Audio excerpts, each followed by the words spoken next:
Into Entertainment, a podcast series taking a deeper look into entertainment and media. Our husband and wife team of pop culture fanatics are exploring all things from music and movies to television and fandom. We'll look at the interesting and obscure entertainment news of the week. We'll talk about theme park and pop culture news. We'll give you the latest and greatest on pop culture conventions. We'll give you a deep dive into Disney, Star Wars, and much more.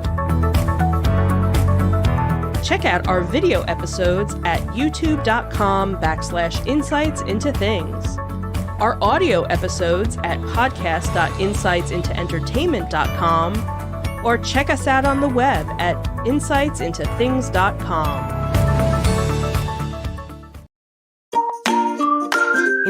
Insightful podcasts by informative hosts.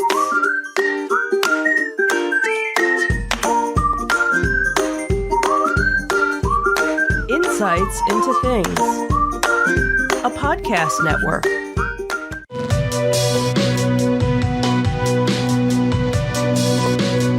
Welcome to Insights into Tomorrow, where we take a deeper look into how the issues of today will impact the world of tomorrow.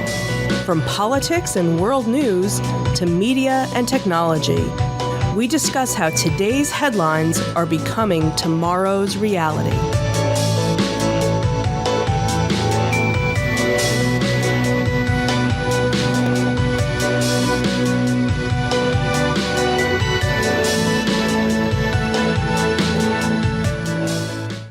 Welcome to Insights into Tomorrow. This is episode 10, Decision 2020, Trump versus Biden. I'm your host, Joseph Whalen, and my co-host, Sam Whalen. Hello. How you doing today, Sam? Doing all right. The weather's kind of lame, but, Yeah, it is pretty rough out there, isn't it? Cold and rainy, but, inside's warm, so. That is true, and I don't mind the cold. I like the cold. So we've danced around politics on this show for a little while now. We've touched on it a little bit as impartially as possible. Last episode, we deliberately avoided talking politics and opted for a bit of a softball topic. But I don't think we can avoid it this week. No, we are shooting this on Sunday, the Sunday before the election on the 3rd on Tuesday, so. Indeed. Given the number of early votes that have been cast, I don't think anything that we say here is going to change anyone's mind any more than any of the candidates campaigning out there are going to change anyone's mind. However, I do think it's a worthwhile discussion for us to have comparing the candidates. And I think we're going to kind of go about this in a kind of a different way. We're going to do it scored sort of like a boxing match. We'll do a tale of the tape between the two candidates and look at some of their key vital information. And then we're going to do 5 rounds that are based on a couple of surveys that have been done over the past couple of weeks. And we'll score on a 10-point must each round, what each candidate, how they perform in these polls. And then we'll give our opinions at the end of who won, why they won, and so forth. Good to go? Yeah, absolutely. All right. Well, before we start, let's get some podcast business out of the way. Yeah, so some of the rigmarole, your various subscriptions, you can subscribe to us on Apple Podcast, Spotify, Google Podcast, Stitcher, iHeartRadio, TuneIn, and on Amazon. If you have Amazon Prime, that means you have Twitch Prime, and we would appreciate it if you would help us with those. You get 1 free Twitch Prime sub a month. It would really help us out if you were to give that to this channel. You can contact us you can email us, at comments at insightsintothings.com. On Twitter, we are at insights_things. Facebook, facebook.com/insightsintothingspodcast. And if you missed any of these links, they're all on the web at insightsintothings.com. Awesome. And we'll be right back with the tale of the tape.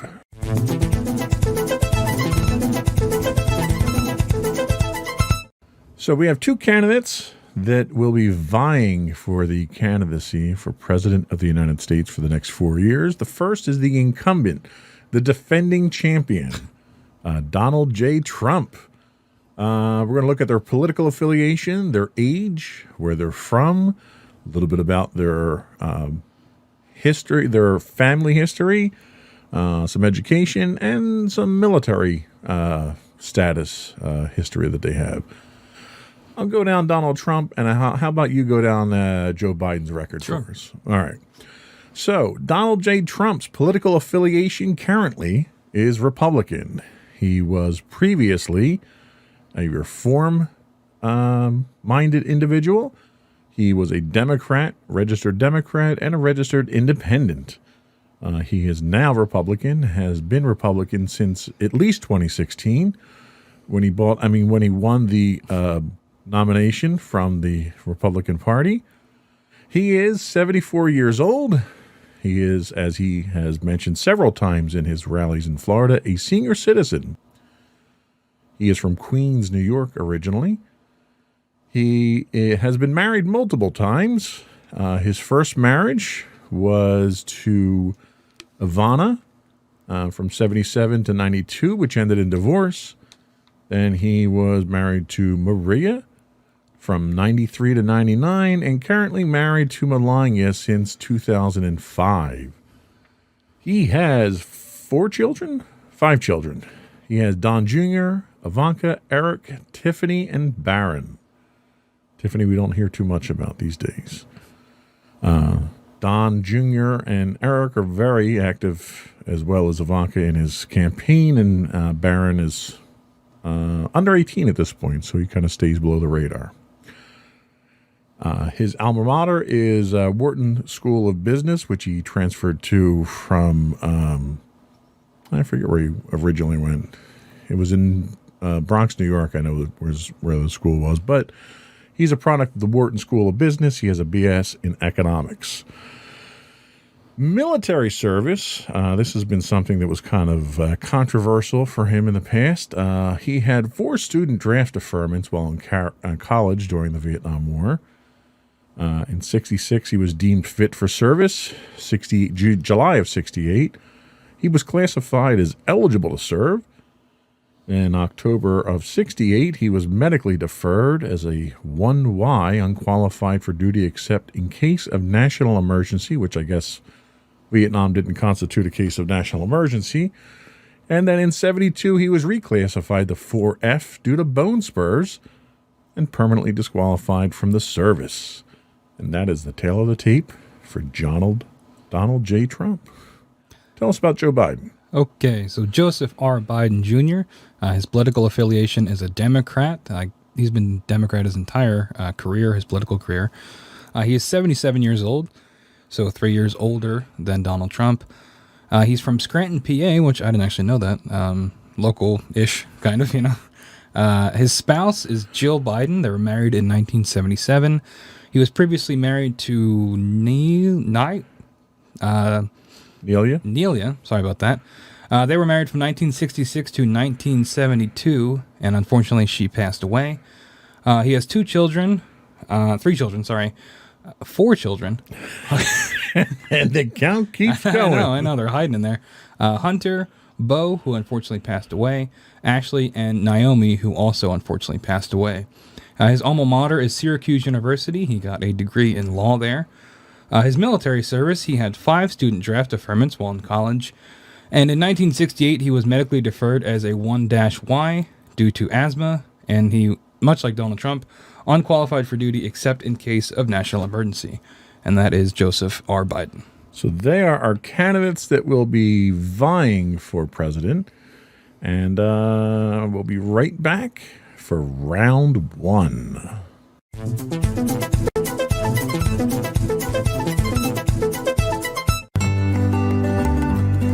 Insights into Teens, a podcast series exploring the issues and challenges of today's youth.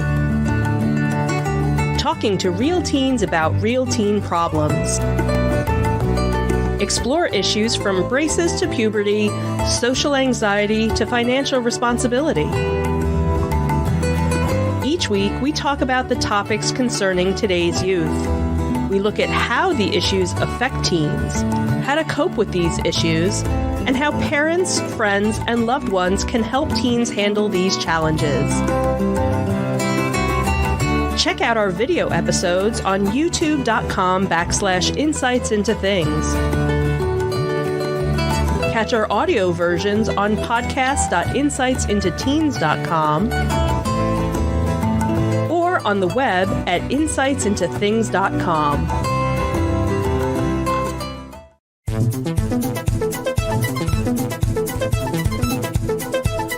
So round one of our showdown here between Donald Trump and Joe Biden, we're going to be talking about the key issues. This information comes from a survey done by a website called yougov.com. And we have a couple of different issues that will kind of go down the route of where these candidates stand on the issues and where Survey of Americans actually falls. So the first key issue that we talk about is nominating the next Supreme Court justice. Obviously, this has been done already. She's been confirmed. Trump, his stance was to confirm the nomination immediately. Biden and the Democrats wanted to wait until after the election. When America was polled on this, 53% of Americans said they would rather wait until after the election for the confirmation. So the majority of Americans sided with Biden on that one. What's our next category? So our next category is handling the COVID-19 pandemic. President Trump said he declared victory and wants to move on. He had the virus himself and proclaims to have been cured of it. Biden wants to implement mandatory masks, social distancing, and other recommendations from medical professionals. 45% of America was confident in Biden, while 37% were confident in Trump. So it looks like most people side with Biden on that issue. Yes, they do. The next is the economy and fixing the economy. Trump thinks the economy is doing great and it's the best there ever was. Biden acknowledges the impact of COVID on our workers and our families.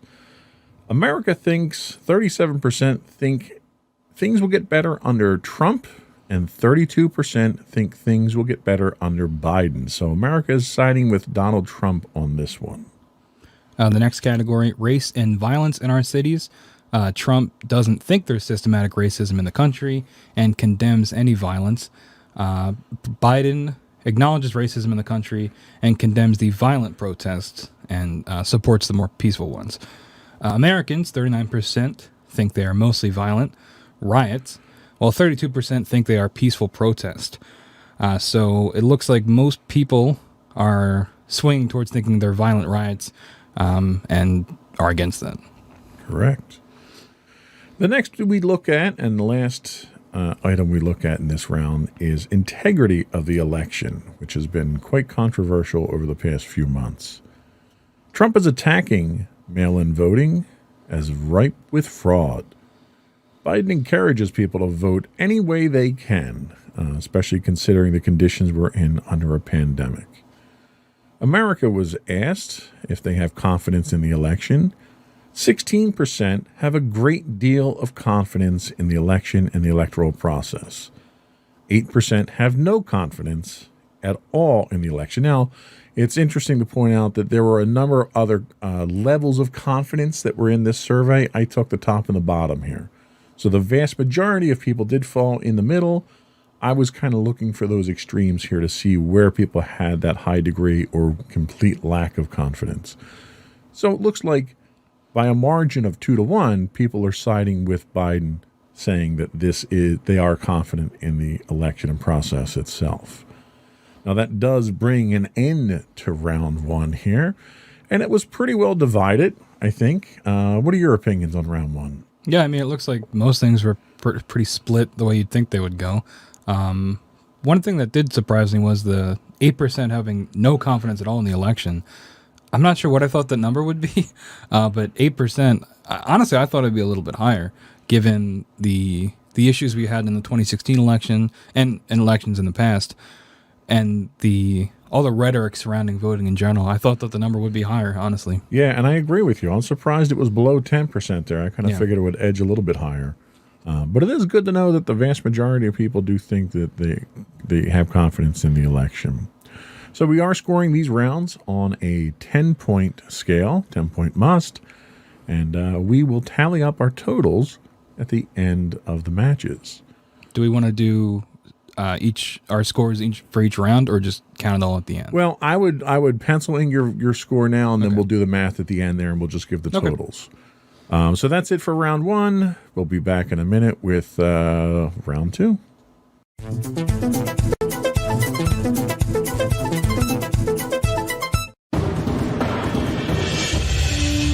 For over 7 years, the Second Sith Empire has been the premier community guild in the online game Star Wars: The Old Republic. With hundreds of friendly and helpful active members, a weekly schedule of nightly events, annual guild meet and greets, and an active community both on the web and on Discord.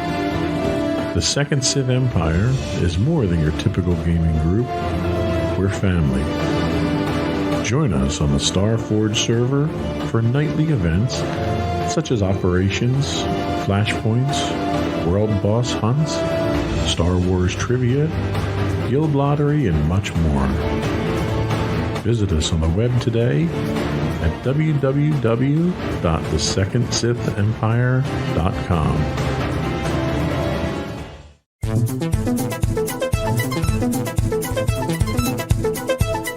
So round two, we're actually drawing our information from a survey done by Pew Research, and all of the links to the surveys will be available on our website in our show notes after the podcast.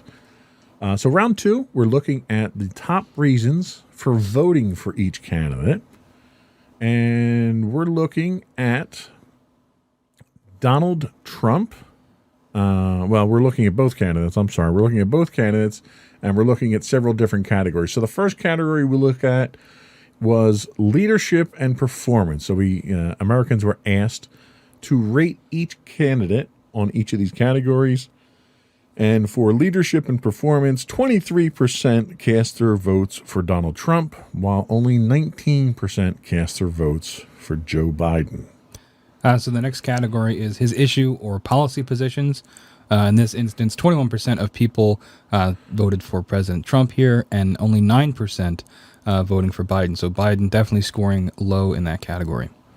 The next category is he's not the other guy, which seems whimsical, but given the divisive nature of politics in our country today, I think it's pretty significant. 56% of people said they would vote for Biden because he's not Trump. And only 19% said they would vote for Trump over Biden. Now, again, this is not a category that has any kind of concrete, provable evidence. It's literally just opinion of candidates. Yeah. So the next category, he is for the American people and values, the candidate's representation of American people and values. Trump scored 17% in that category, and Biden only scored 6%. So again, Biden falling in the low percentages.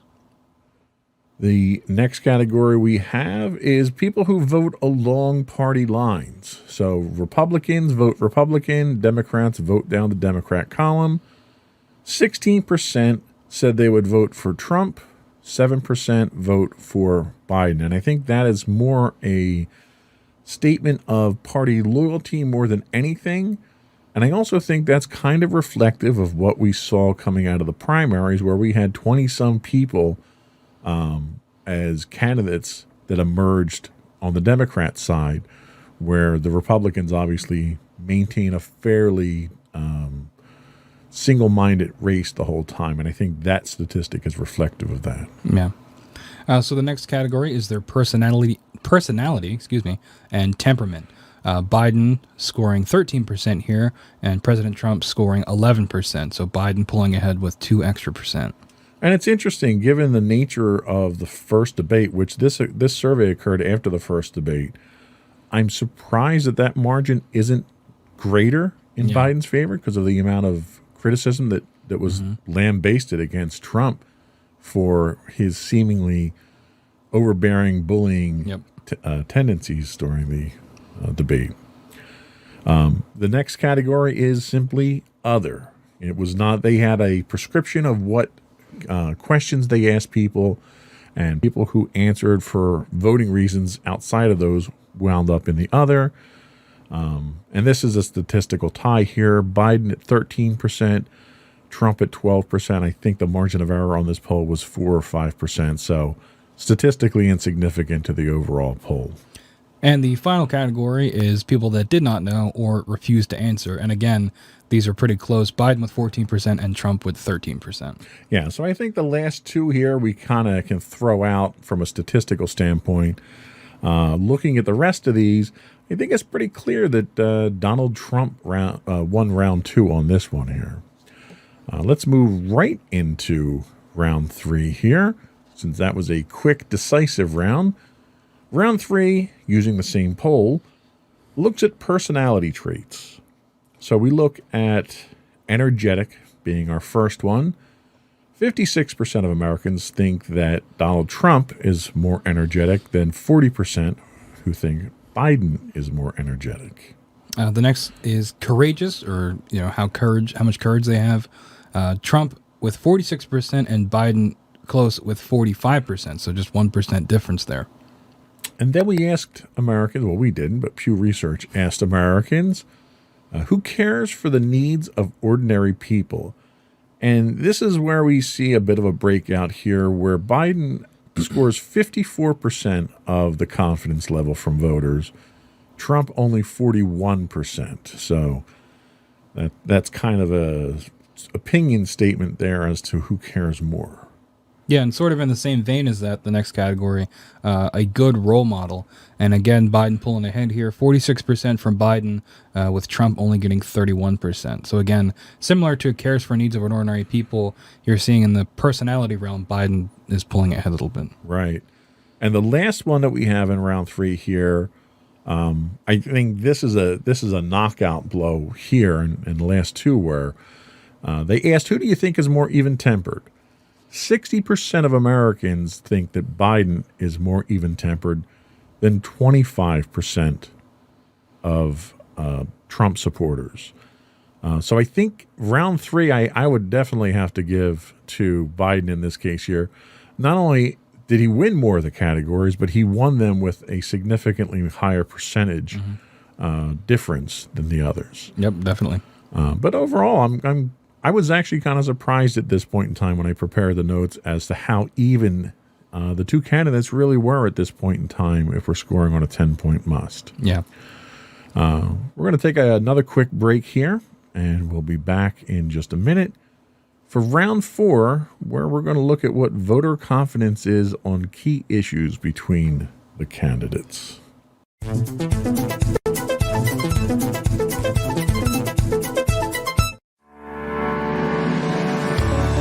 Insights into Entertainment, a podcast series taking a deeper look into entertainment and media.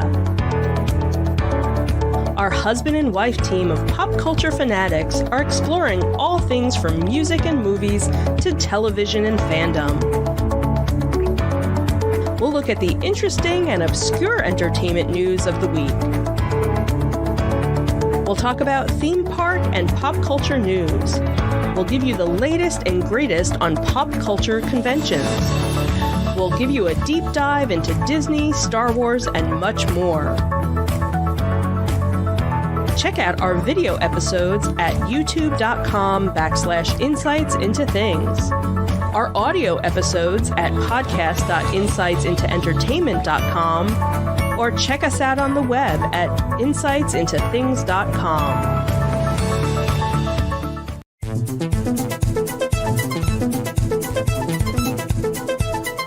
We're back with Decision 2020. Wrong camera angle. I was like, hello. Decision 2020, Trump versus Biden. We're about halfway through now. We're scoring this on a 10-point must. We did our tail of the tape.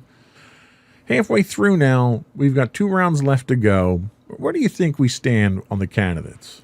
Well, just doing a quick, I'm not going to reveal my scores yet. We got to tease it for the end. But just doing a quick totaling of my scores. Both candidates are pretty close. I think in the most recent round, in round 3, we definitely saw Biden pull ahead just in terms of his personality. And I think that's interesting because if you look at it, being president is more than just your personality. It's about policy issues, which if we look at those rounds, candidates were much closer, or it leaned to one towards, President Trump. So it's interesting to see how these votes are coming down and what people might value in a presidential candidate or a president themselves. Yeah, and I think part of that is the fact that, Donald Trump has been president for 4 years, so we have a performance that we can look at for comparison purposes. Biden has been out of office for 4 years, and when he was in office, he wasn't president. He was a vice president, he was a senator, and so forth. So I think when people look at policy decisions, they look at that kind of differently given the roles that Biden's been in the past. And I don't think he gets nearly as much attention or credit for those policy decisions. But especially from an economic standpoint, Donald Trump has very much cast himself as, well, he's casting himself as the law and order president, but he also hinges a lot of what his performance is on the economy. How do you think that's affecting the survey results? Well, at the end of the day, people care probably the most about money, right? So, and if Trump's able to frame it in such a way that if you vote for me, I can keep the income flowing or I can keep your families fed. When in reality, at least from my point of view, given the COVID-19 pandemic, he hasn't done all that great of a job in terms of keeping like stimulus checks and things like that. And I know that it was also the Democrats involved with that about not being able to push that through.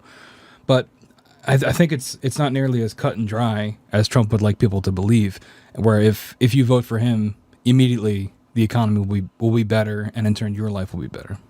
And I agree with you on that point. A lot of the things I think that I would knock Donald Trump on here is he's telling you that things are bad. We have riots in the streets.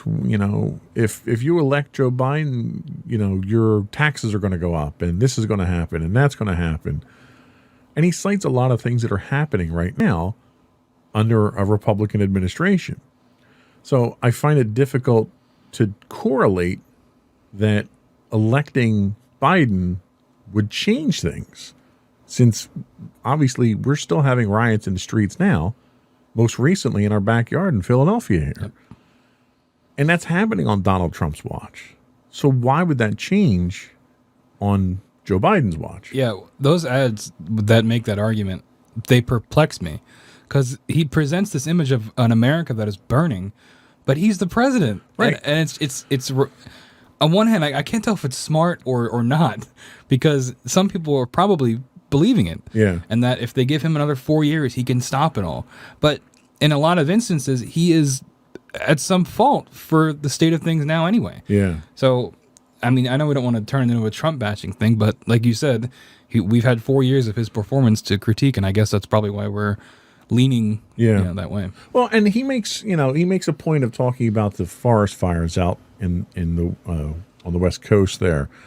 And a lot of experts make a case for the forest fires being as bad as they are because of environmental issues, global warming and so forth, the drought that's been out there. And Donald Trump tends to counter saying, well, it's forest management. Well, 2/3 of the land that's burning is managed by the Federal Forest Service, which is under his control. Mm-hmm. So if there's an issue with forest management, it's the administration that's falling down on that. And I look at that, the response that he has, and I have to question really the veracity of it. And then even getting to something as simple as the slogan, Biden is Build Back Better, which, okay, that's kind of lame, but sure, it's different. But Trump is sticking with Make America Great Again. And I have to wonder if that's really helping you out. You campaigned in 2016 with Make America Great Again. You got 4 years, and you're campaigning on Make America Great Again. Are you saying that in the first 4 years you didn't make America great? Yeah, I think go ahead. If that's the case, why would I vote for you again for another 4 years? Yeah, I think sometimes he'll change it up and say, keep America great. But if this is our definition of greatness, it's not one that I would like to subscribe to. Right. So it just, we seem to get very confusing messages out of the Trump campaign at this point in time. But on the opposite side, we have a number of controversies out there that are brewing around Biden. We're talking packing the Supreme Court. We're talking the whole Hunter Biden laptop thing, which is or isn't an issue, and that's still up for debate. But a lot of the tough questions, fracking being another one, a lot of the tough questions that are being pushed at Joe Biden are basically being ignored. They're not being responded to. And I don't know if that's a good strategy, in that maybe his handlers are afraid of the response that he's going to give.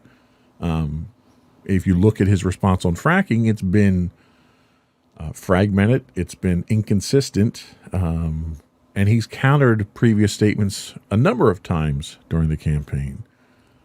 Or is he just avoiding answering the tough questions? Yeah, I think it's a little bit of both. And talking about fracking, when he talks about the pandemic, he is all in favor of science and things like that. But when it comes to fracking, which is, scientists say is a bad thing, he's all for it. So there's conflicting messages there. And obviously with every politician, you're going to have that. You're going to have them conflict with themselves. But I don't know. It's not necessarily directly lying, but it makes you wonder, if he does get 4 years in office, how that dichotomy almost is going to be reflected in the administration. Yeah. Should be interesting. Well, let's get on to the second half of the match here. So round 4, we're going to, the voters were asked what their confidence is on each candidate in certain key issues. And the first key issue, again, economic policy. So 51% of people are more confident in Trump's economic policy than Biden, who we only have a 48%. But again, we have a 4 to 5% margin of error. So that's statistically irrelevant in the grand scheme of things. Mm-hmm. So I'm not sure we can really choose a winner from that one. What's our next category? So the next category is law enforcement and criminal justice issues. Biden pulling ahead here with 46% of confidence, while Trump has 41%. And I think that's, again, having 4 years of Trump, I think that is a reflection in this poll, because President Trump is dealing currently with civil unrest, quote unquote, and his issues and his takes on law enforcement and how that should be implemented. So I think that, that's what we're seeing in these polls. And I would tend to agree. I don't think Biden really has any record on law enforcement in the 47 years that he's been in the Senate. So I'm puzzled as to why he's scoring so high here. I think it's more a matter of Trump scoring low than Biden scoring high. And I think that's just a product of he's different, right? So the next one we have is handling the coronavirus health impact. And here we get a significant percentage difference as well. Oh, actually, no, I'm sorry. I skipped a category. I would have just read that if you liked. Yeah, I skipped a category. Foreign policy issues. So in this here, we have a 6-point lead. So this is a statistical a lead that we can cite here. Biden has been rated with a 50% level of confidence versus Trump's 44%. And I think this kind of speaks to both of them. And Biden definitely has a foreign policy history, both in the Senate and as vice president. And Trump most definitely has a foreign policy history in his last 4 years, which, given the countries that we seem to be more closely friendly with and those that we are less friendly with, I think speaks volumes. So the next category is handling the coronavirus health impact. Biden wins this category, getting 52%, while Trump only has 41%. And again, we're seeing this reoccurring thing with this round specifically. But I think it's about, I'm going to repeat myself here, but Trump having 4 years and Biden giving policy promises for if he were to win the election, what his administration would look like. So I wonder if Trump falling behind in a lot of these categories is more just people wanting something different from Biden or something better on a lot of these issues. Well, I think specifically to coronavirus, this sort of came to a head in the second debate, where the performance that Trump has put up for the pandemic we're currently in is abysmal. Given the number of infections, the number of deaths, the performance in relation to other countries who have had it, the United States is last, hands down.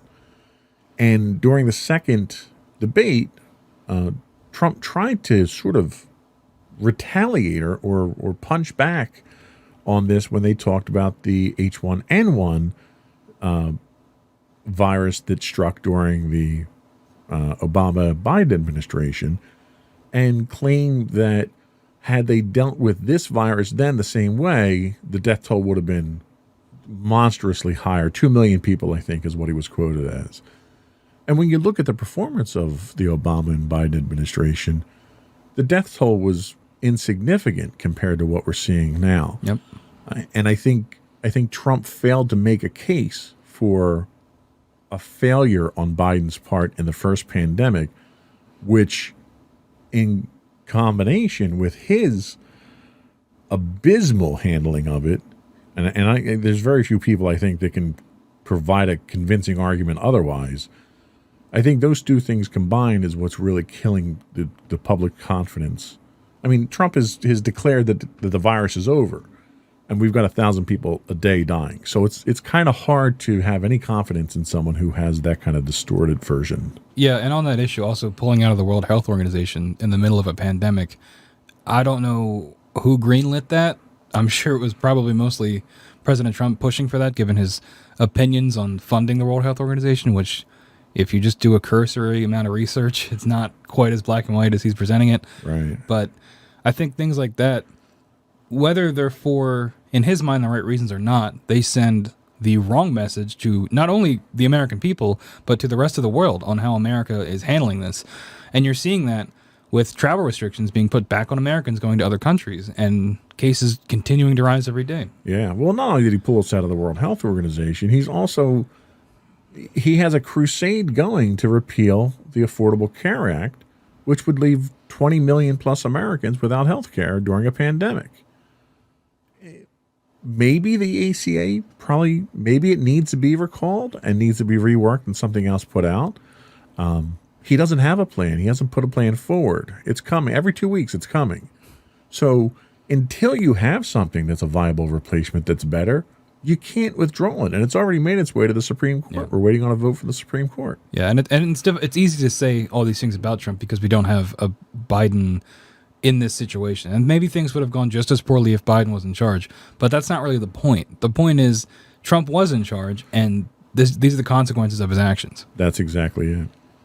So the next category we have, which is another clear victory for Biden, is race relations.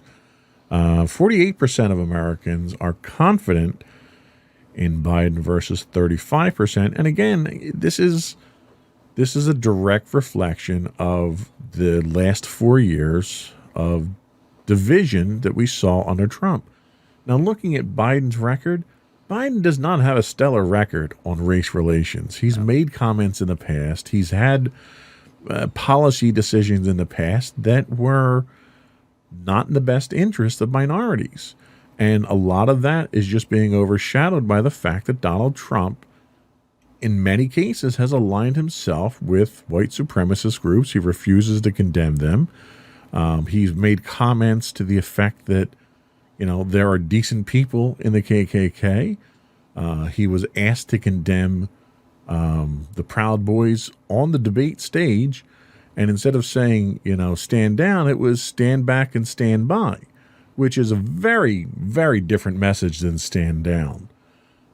So this is a direct reflection, I think, on Trump's handling of the race relation issue. And just recently, the other day, and I know I don't want to speak out of turn here because I don't have the information in front of me, but wasn't Biden's bus confronted with white supremacists down in Florida? Texas. That was actually today or yesterday. Yeah.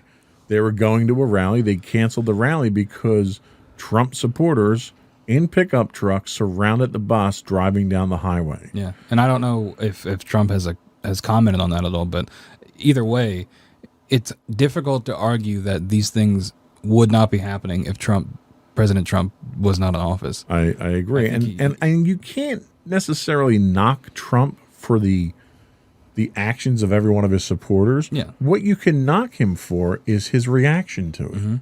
You know, he should have immediately come out and condemned that type of action. And the other thing you have to keep in mind is presidential candidates have Secret Service protection details.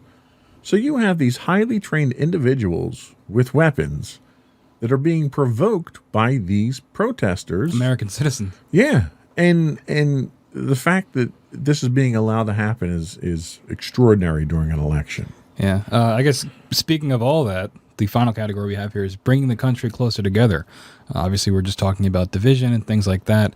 Biden here getting 45% and Trump getting 31%. So again, Biden pulling ahead. So how would you rate round 4 at this point? Well, it definitely looks like Biden overall winning more categories here. But again, is it just because we have 4 years of Donald Trump and people want something different? And I mean, with things like race relations, we talk about how Biden has certain issues with it in his past. But when you compare it to Trump, it's almost apples and oranges in terms of quantity of evidence. And I think that is the reason that Biden pulls ahead in so many of these categories is the amount of evidence for each of them on these issues. Yeah, and you know, it's funny that you say the phrase, people might just want something different, because that's exactly what swept Donald Trump into office in 2016, was the idea that it's not politics as usual. I'm different. I'm not a politician. People are tired of politicians. I'm going to drain the swamp. So he swept into office under the premise of I'm different.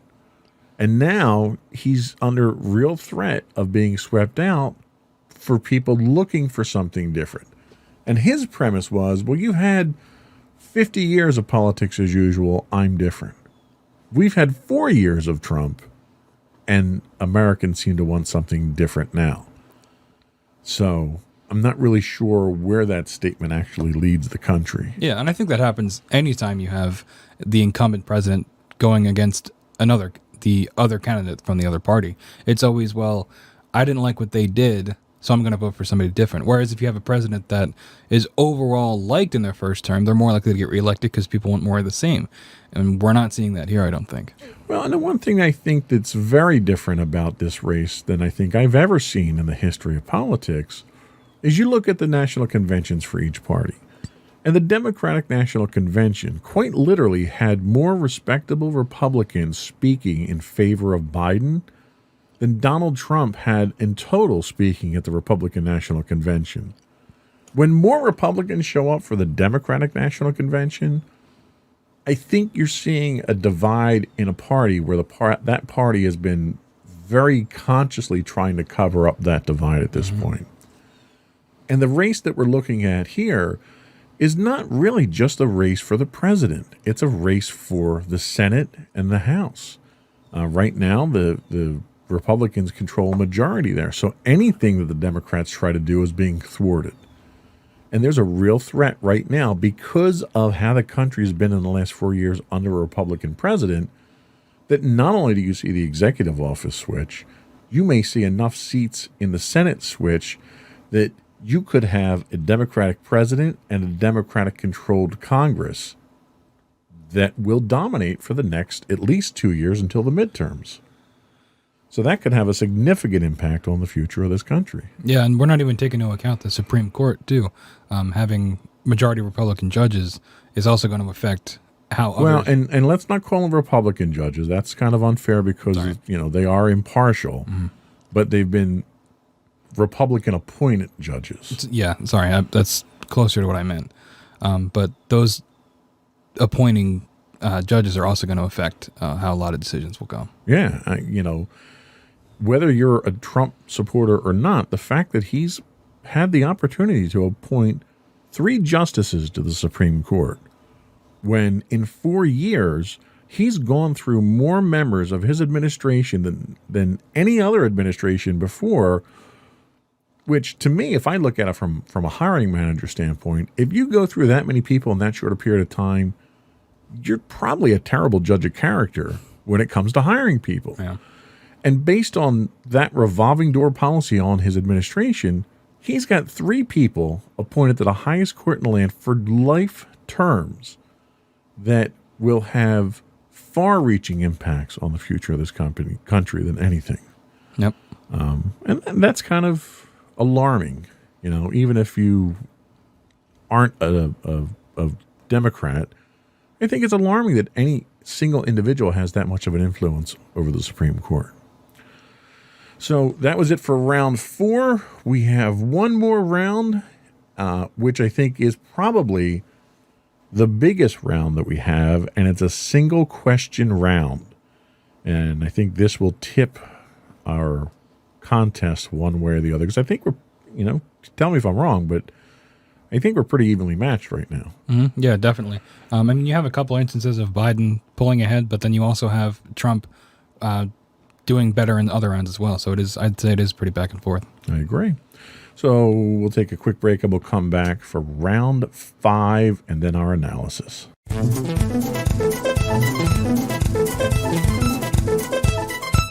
So round 5 is a single question, very simple. And this comes from the YouGov.com survey asking who they think is the most honest candidate. And people who were polled about that question for Donald Trump, 57% say he's not honest, and 35% say he is honest. Joe Biden, 48% say he is honest, 41% says he's not honest. So Joe Biden, his numbers are a lot closer than President Trump's were. Yes, and I think this is probably the most telling thing out there. Most people, and I don't mean to seem cynical, but when it comes to politics, I think most people expect your politicians to lie to you. Mm-hmm. And I think if you don't, you're naive. The fact that they think that the only career politician in this race is more honest than our current president speaks volumes. Yeah, especially given a big reason for Trump getting elected in 2016 was his stance against career politicians. And now the career politician is in some ways being more favored in different categories. Yes, and I think Donald Trump's, again, a lot of this reflection is on the last 4 years. I think Donald Trump puts himself out there with these absolute statements, and that's a product of his political naivety, where a career politician knows how to say something that leaves him enough wiggle room to get out of an absolute statement. Yep. Donald Trump gets in front of the microphone and says things like, there'll be a vaccine in 2 weeks. Well, when there's not a vaccine in 2 weeks, what are you going to do? Mm-hmm. You've kind of painted yourself into a corner there. Yeah, and we talked about that with Biden having more of the career politician take, where he talking about things like fracking and his criminal justice background, where he gives himself that wiggle room. He doesn't have a concrete stance, right, which is a negative and a positive at the same time. It depends on how you look at it, because he can't. There's very few, except for a few unfortunate quotes that he said before, of things you can pull up to say, oh, well, here's evidence of this guy, not being fit to lead. Yeah, and Trump has shot himself in the foot a number of times here because Trump is a gambler. Trump is the type of person who takes chances, and he plays the numbers in such a way that when he says something that's an absolute statement and it's true, then he gains a lot of collateral that way. And when it's not true, what happens? Usually we get some other statement or something else that distracts us away from that, or he tries to wiggle his way out of it, or something like that. Then he turns into the politician and he starts the song and dance. And I think as a result of that, he comes across as dishonest. And there was a statistic that I saw, and I think it was on USA Today. I don't remember. But midway through this race a couple months ago, there was a statistic that came out that rated Donald Trump as every fourth word out of his mouth was a lie. And that's based on the number of words that he's given in public and the number of lies that he's told. And I've never seen that statistic for any politician. The fact that he has so many untruths out there that they can calculate that is alarming. Yeah, and this came up with the debates too. People wanted live fact checkers. I think even Joe Biden said there should be live fact checkers. But I do think it can be a little bit one-sided against Trump with how much he lies, especially with things like fact checking. I think in terms of the debates, I think it should have been a little bit more even with and who's being fact checked the most. Where I think it's Trump makes himself an easy target given all of his lies.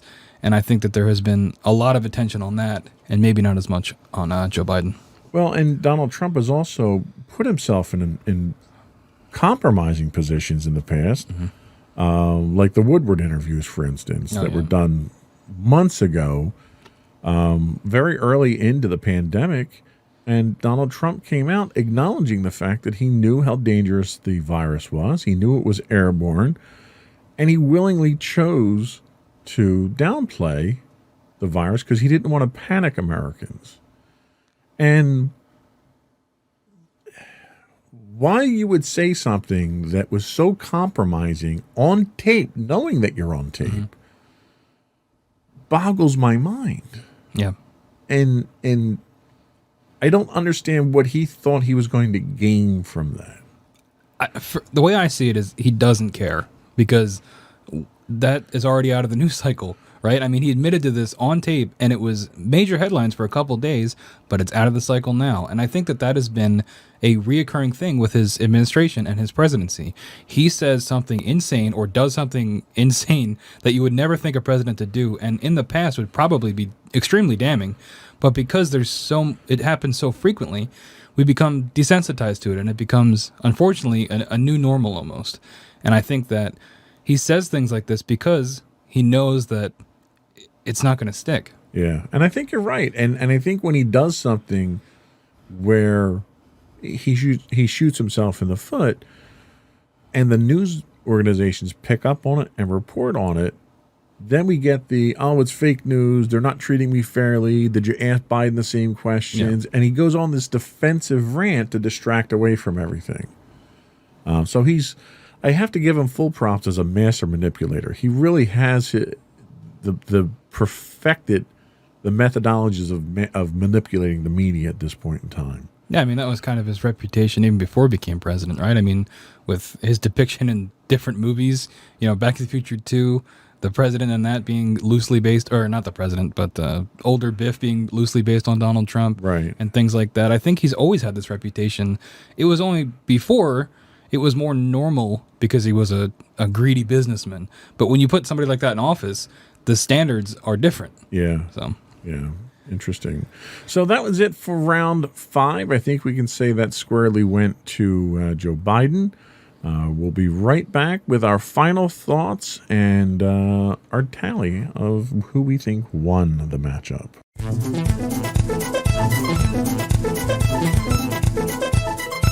So, in tallying up my numbers here, I'm showing Biden with 49 points and Trump with 45. What do you show?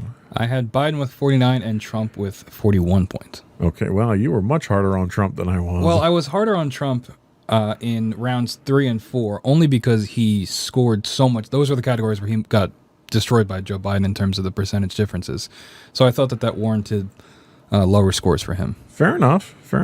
I think either way, we both agree that based on these polls from Americans out there from 2 different polling organizations, that Biden was the clear winner. What are your thoughts moving forward? Let me ask you a couple of questions that I think a lot of Americans have on their mind right now and get your reaction. One, how do you think November 3rd is going to play out? Do you think we're going to have a winner, or do you think it's going to take some time to count the votes? I think it's going to take a couple days afterwards, just because of the influx of mail-in ballots, especially with the pandemic. And I don't know if you watched last week tonight, but he talked about this thing, John Oliver, about this thing called the blue shift, where because so many Biden supporters are mailing in their ballots, those votes might not be counted until a couple of days after election night.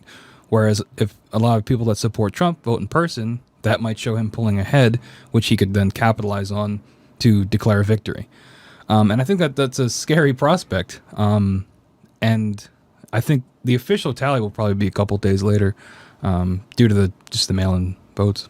So let's say a week, 2 weeks into this, we have decisive numbers that come back after everything's counted up. And let's say, hypothetically, Donald Trump loses the election in the Electoral College. Do you think we'll see a peaceful transition of power, or how do you see that going down? I don't really know, honestly. I mean, obviously he says all these things like, I'm not a good loser. I will, he's spoken to the idea that he might try to resist the peaceful transition. But I don't know how much of that is true. I wonder if he's just saying that to frighten people or to appear stronger to his supporters. But honestly, I have no idea. I have no idea how things are going to go if he does end up losing the Electoral College, if he does. I don't know, unfortunately. Well, let me ask you the same question. If Biden loses, what do you think is going to happen? How do you think the country is going to react? I think his supporters are going to be disappointed. I know I would personally be disappointed by it. But I do think that Trump would probably run with it and maybe use it as fuel to extend, his power even more because he won again. Right. And that for him would be a confirmation that he's doing the things the right way. So it probably will just lead to more of what we have now. Now, can I ask you, have you voted? Yeah. And you did mail-in voting, or you did in person? Yeah, no, I mailed back in whenever I got it, which was like October. Now, let me ask you a question, and this is a question that I ask a lot of people when it comes to politics. Putting all the other issues aside, everything we talked about here, the one thing I ask people when they look to vote is, are you better off today than you were 4 years ago? Me personally, I would say no, but I realize that I'm in a privileged position, and there are a lot of people less fortunate than me that are in much worse positions, and I do take that in consideration when I vote. I'd say the biggest thing that the Trump presidency has affected me is the coronavirus pandemic, and it limiting my options in my life in terms of social options and things for school, having to do school remotely. But like I said, other people have been affected in much worse ways from the presidency. Should we see a change in administration here and Joe Biden come into power, do you think the coronavirus will be dealt with better? Do you think we'll see a more involved government in addressing of it? I do. I at least I hope so. I hope that funds will be better allocated. I think that if the leader of the country admits that there is a problem and is working towards it, I think that will help at least some people in the country take it more seriously as well. Because I know in at least my life, a lot of people are not taking it as seriously as they should. And I wonder how much of that comes from the kind of rhetoric they're hearing about it from their leaders. Right. And economically speaking, who do you think the country would be better off with, Trump or Biden? I am not super well versed in economics. I know that a lot of people are citing Biden's taxing of the wealthy, which I am in support of. I think that that's a good thing. I think people that are wealthy should contribute more. But like I said, I'm not familiar as much as I should be with the economics. Is there any outstanding issue that you think sticks out more than anything else that we've discussed that would decide who do you think should be president? I know that before I said that it's not all about personality when you're picking a candidate, but for me, I just don't see voting for Trump as the moral right thing to do. And that's the biggest thing for me. I don't support Biden on a lot of issues. I don't agree with him on a lot of issues, but I just don't think Trump is a good man. And maybe Biden isn't either, but I think there's something about Trump that for me, he's just not the right person to be in office or to be in power. Fair enough. That was all I had. Did you have anything else that you want to get into? Nope. All right. I think that's it for today. I think our next podcast will be very interesting depending on how this election goes. I assume by the time we go on the air again, that decision will have been made by the country, and we'll see what direction we go, and it might even decide what we talk about on the next podcast. Yeah, I guess so. That was all we had.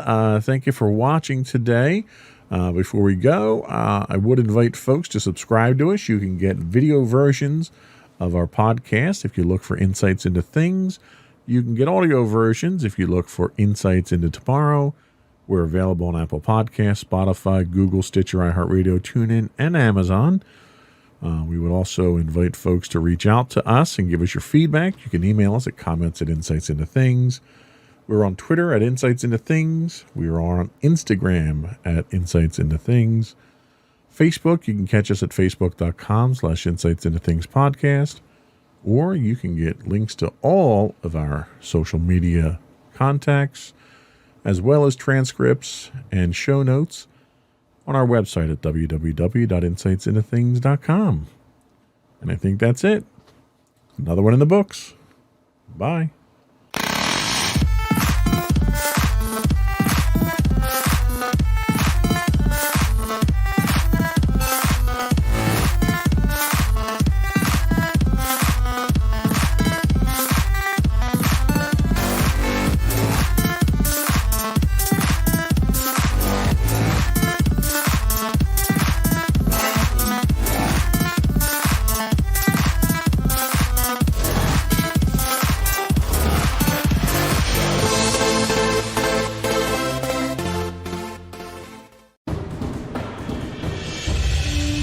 For over 7 years, the Second Sith Empire has been the premier community guild in the online game Star Wars: The Old Republic. With hundreds of friendly and helpful active members, a weekly schedule of nightly events, annual guild meet and greets, and an active community both on the web and on Discord. The Second Sith Empire is more than your typical gaming group. We're family.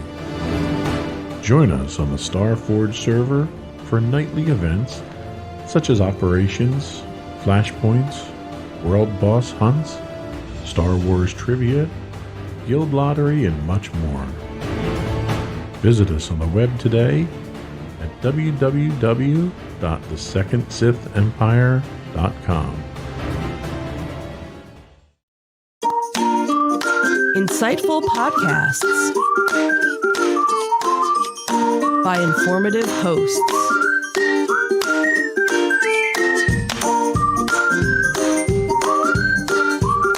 Insights into Things, a podcast network.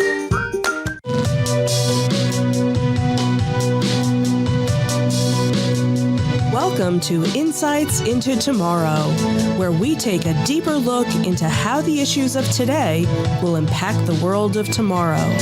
From politics and world news to media and technology, we discuss how today's headlines are becoming tomorrow's reality.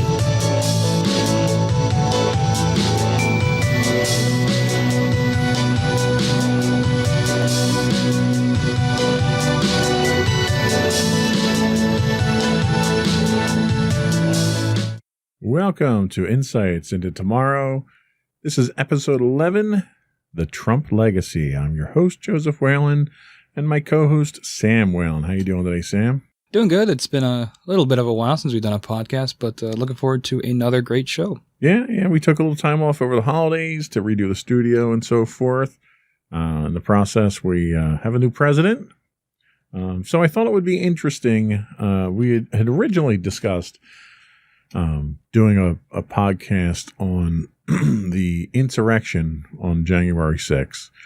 And I thought that was probably, while it was a worthwhile topic, it might be a little too focused. I think it would be probably more interesting and more helpful to look at the Trump legacy in a more general sense. I don't want to, I'm trying to be as fair and impartial as possible. I don't want to just look at the negative stuff from Trump. And I think the insurrection reflects very poorly on him.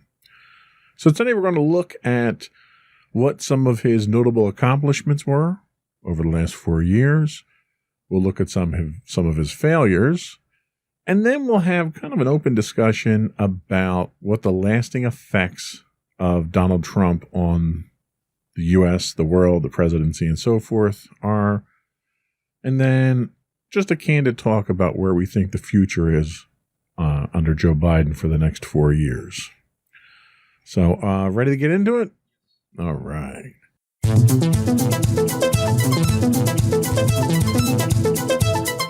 So, I wasn't even going to do the plugs because I think this is going to be a long podcast. We'll do the plugs at the end of the show. Notable accomplishments. I kind of broke these down into a couple of key ones that came out of the whitehouse.gov website prior to the changeover. And the first one, and one that I think really is probably the biggest, is the reshaping of the federal judiciary. So everyone knows that Trump appointed 3 Supreme Court justices that are life terms, but he also appointed 220 judges to lower courts, which are all lifetime appointments as well. 25% of U.S. Circuit Court judges that are in place today were Trump nominees. And Trump's influence as a result of that will live on through the judiciary for the foreseeable future. Do you think that is a good thing, a bad thing, indifferent thing? What are your thoughts? I think it depends on what these judges are going to be ruling on in the coming years. And especially since it's impressive as a president to be able to do that in only 4 years to appoint that many judges and 3 Supreme Court justices as well.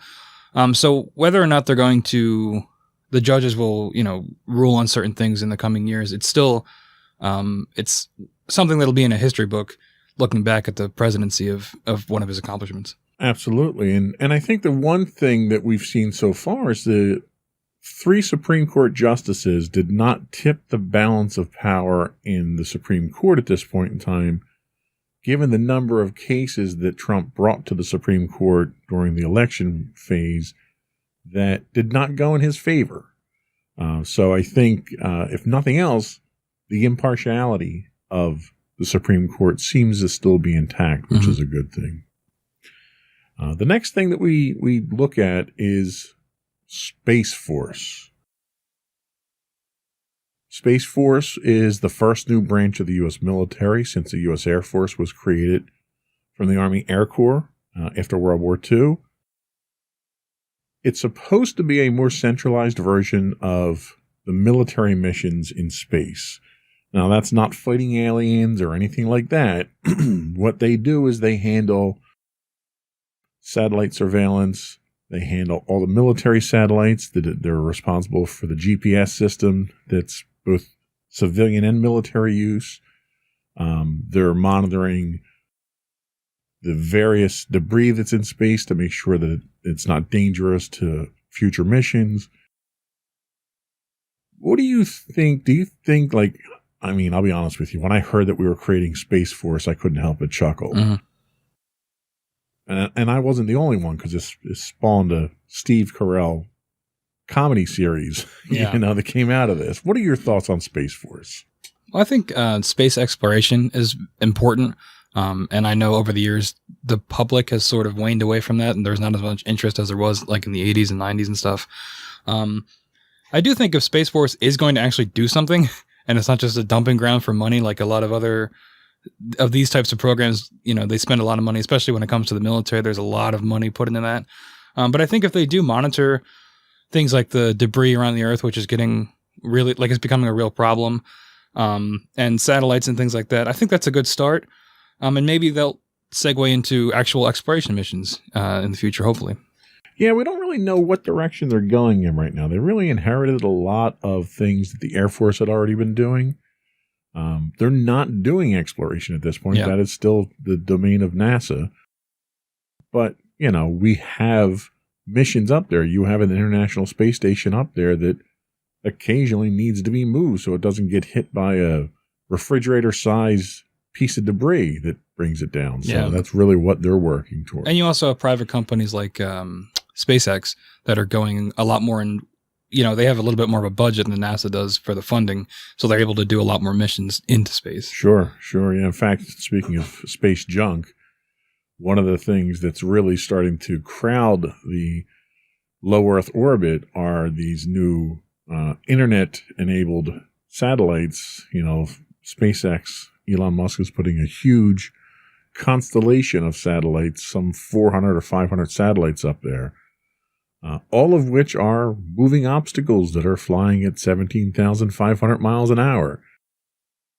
So it's not a small job monitoring that stuff for safety. What's the next thing that we have? So next up, we have the tax reform. It was the biggest overhaul of the nation's tax code in 3 decades. It slashed corporate tax rates from 35% to 21%. Some critics argue it was a windfall for massive corporations at the expense of the middle class. Administration officials predicted GDP boost by 3 to 6%. Now, we haven't seen the GDP boost that they expected so far. However, I can say, at least in my experience, that slashing of the corporate tax was enough of an incentive for my company to give more back to its employees. I think my company is an exception to that rule. I think a lot of companies take that as a windfall and they absorb the profit themselves. Right. This kind of goes back to the early 80s with Reagan economics of trickle-down economics, where, give the rich people more money and then it'll trickle down to other people. Which I don't think that worked then, did it? That has never worked in the history of mankind, actually. Turns out the rich just get richer. You don't get rich by spending it, that's for sure. So the tax reforms definitely are there. A lot of those went in place before the COVID pandemic happened. And I think a lot of the benefits that happened from that tax reform are largely wiped out because of the debt the country has incurred as a result of a lot of these COVID relief packages. Yeah, but that tax plan, that corporate tax rate is going to stay in place until the new administration could put something together to overturn it. So it's something to think about. That's correct. Yeah. So the benefits will still be there for a lot of that. Let's talk about the reform of the justice system a little bit. So one of the things that Trump tried to do was address the mass incarceration in the federal prisons. For several decades, they've been severely overpopulated. A lot of it had to do with lower level drug arrests for minor infractions. But he also overhauled the federal sentencing to reduce the minimum mandatory sentences. And that's kind of a concept that a lot of people aren't familiar with, is that the federal guidelines for sentencing for just about every crime out there, there's a minimum amount of time that you can sentence someone. And even if it's an insignificant issue, but you have to sentence someone, they have to get that minimum amount of time. And that was largely done to try to preserve fairness in the penal system itself, so that you couldn't have people buying judges off and stuff like that. So one of the things that Trump did do was he reduced those minimum sentences so that even though you may be going into jail for these offenses, you're getting out sooner. He also tried to shift focus from punishment to rehabilitation and more job training opportunities. One of the problems that convicted felons have when they get out of prison is they lack the skills to get jobs and employment. As a result, they become a burden on society. So the focus kind of shifted to try to prepare these individuals to get back into the workforce and become producing members of society again. And what's the last thing that we have to talk about for his accomplishments? Defeating the ISIS caliphate. Trump has falsely claimed ISIS is totally defeated. Though territory has been lost, there are still an estimated 18,000 fighters between Iraq and Syria. The U.S. was successful in killing ISIS leader, probably going to pronounce his name wrong, Abu Bakr al-Baghdadi. I apologize if That's actually pretty good. We'll go with that. Yeah. So, yeah, I mean, it's no different than when George Bush landed on the aircraft carrier with the big giant banner and said mission accomplished. Right. Progress has been made. More progress has been claimed than has been made, I think. at this point in time, ISIS is lacking territory, but they're not lacking support. They're getting support through other countries like Syria and Iraq and Iran. So they're being funded by these countries, but they might not have the territory that they once had. Yeah, I think conflicts like this in this area of the world are always going to be this messy, and they have been since the U.S. began to get involved way back in the 70s and 80s. It's always been a difficult, not war, but difficult conflict to manage, whether through proxy or through direct involvement from the U.S. And I think that this is no different. I think, and it's going to continue to be this way because it's too difficult of something for us to manage and certainly not fix. Sure. Yeah, no, I agree 100%. One of the things that I didn't put in here that was related to this was the drawdown on troops in Iraq and Afghanistan, which Donald Trump has made significant progress there. He had wanted to get us out of that area completely, but because of the sensitive nature of that territory, we couldn't pull out entirely. Yeah. But the number of troops that are in that area have been reduced, ironically enough, to the point that we had more people in Washington, more soldiers in Washington for the inauguration than we had in Afghanistan and Iraq. Wow. Yeah, it's difficult because I'm obviously not like a general or anything, but it seems like we make the progress with the troops, and then the second the troops are gone, all that progress is lost, sometimes overnight. So it's a difficult call. It's easy to say we're going to get everybody out of here, but it's a sticky situation. It's not that easy. Yeah, and when you think about it, you figure this is the longest war the United States has ever been involved in. You know, the closest one to this was Vietnam, which was roughly 10, 12 years. But figure we've been fighting this war in that territory, this war on terror, since September 11th attacks. Yeah, and we could probably do a whole show comparing that to Vietnam. I mean, they're somewhat similar in terms of a difficult terrain, the language barriers, things like that, guerrilla tactics, and all that. It is just a mess. Absolutely. So that's some of the notable accomplishments that Trump had in office. Let's take a break. We'll come back and we'll talk about some of the failures that I think a lot of people have focused on.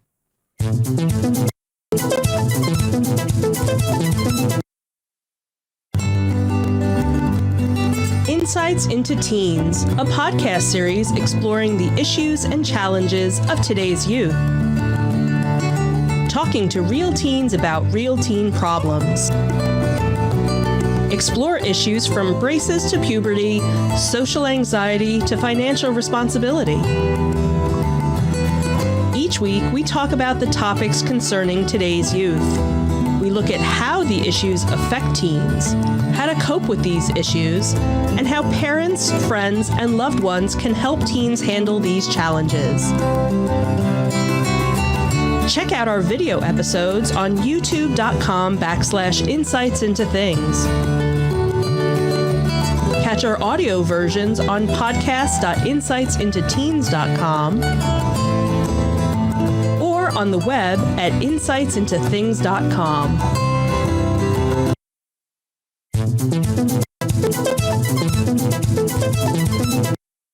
Welcome back to Insights into Tomorrow. Today, we are talking about the legacy of Donald Trump. We just went over some of his notable accomplishments. I think it's prudent for us to talk about some of his failures at this point in time. So the first one that I have here is the incident in Charlottesville related to George Floyd. So during this entire process, Trump really blamed, quote, many sides for the violence at the rally for George Floyd. And at the time, he claimed that there were, quote, very fine people on both sides. One side being the Black Lives Matter group who were protesting the death of George Floyd. The other side being made up largely of white supremacists and the KKK. This statement itself really stirred up a bit of a hornet's nest here when he was describing these white supremacists as very fine people. And he took criticism from both Democrats and Republicans, including traditionally staunch supporters like Lindsey Graham. What are your thoughts on this particular failure of Trump's? I think it seems like such a simple thing, right? You see white supremacists and KKK leaders on one side. You just have to condemn them. And he couldn't do it. And he was directly asked, I remember multiple times by reporters, to just condemn them. And he wouldn't do it. And it makes you wonder why that is and what is going through his mind and his administration's mind, why he simply would not come out and condemn them. And you saw that again recently with the insurrection at the Capitol, where he said, "Go home. We love you." Very kind words to people that were attempting to storm and succeeded in storming the Capitol building. And it just makes you wonder. Yeah, well, and the thing is that when this happened, there was a lot of research that came out about Trump's history and the Trump family history. And information came out at this time that his father was a member of the KKK. He was arrested in the early part of the 20th century at a KKK rally for crimes that were committed at the time. So it was very disturbing to see this side of a president come out where he was openly endorsing white supremacists. And that was a pattern of repeated alarmist type behavior that we've saw the last at least 2 years of his presidency where we've had these issues. What was the next thing that we're pointing out here? So we're taking a look at America's global image under the Trump presidency. America's global image has declined significantly under Trump. I think that anybody that reviews the last 4 years can probably put that together. Trump repeatedly insulted key U.S. allies while cozying up to dictators. Trump pulled the U.S. out of key international agreements, like the Paris Climate Accords. Surveys show the majority of citizens from 32 different countries have an overall lack of confidence in Trump to do the right thing on world affairs. And finally, Trump's handling of the coronavirus pandemic has left the U.S. embarrassed on the world stage and created a void in global leadership that China is rushing to fill in currently. Yeah, I mean, he left us really in a bit of a predicament. Yeah. So much so that immediately after the election, before the results were certified, you had allied nations that were reaching out to Joe Biden to congratulate him on the win before it was even official. Mm-hmm. I'm not sure what the long-term implications of that are, because I think a lot of the damage that he did, at least as far as our allies go, are things that can be built back fairly quickly with him out of office. Mm-hmm.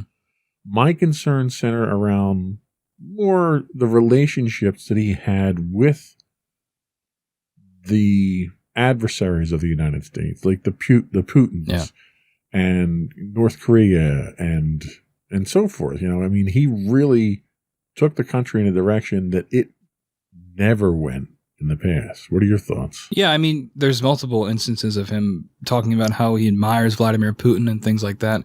And it's not a great look, right? I mean, on paper, Americans supposed to be like this bastion of freedom, which obviously in practice is not necessarily the case. But when you're on the world stage cozying up with known dictators, borderline admitted dictators who have, of course, never been proven, but have, eliminated political rivals through, various means or subjugating their own people. When you see the leader of the free world being friendly with them, it sends a disturbing message to other countries, not to mention the people of America as well. Yeah, absolutely. It's kind of scary when we get to that point. So the next thing we talk about is immigration, which was one of the things that Donald Trump had campaigned on. His promise to build the wall, to stop illegal immigration coming in, to deport the people that were in the country already that shouldn't have been here, in his opinion. Trump has been accused of human rights abuses and violating international law by the UN for his treatment of undocumented immigrants. I couldn't tell you the last time an American president was accused of human rights violations. Trump policies had led to the separation of at least 5,500 families and saw children placed in cages for the world to see, which was another embarrassing moment that the press really hammered him on. 445 of those children still are left separated from their parents. So it's a continuing problem where they can't find these parents for the children. The president of the American Academy for Pediatrics labeled Trump's policies nothing less than government-sanctioned child abuse. Yikes.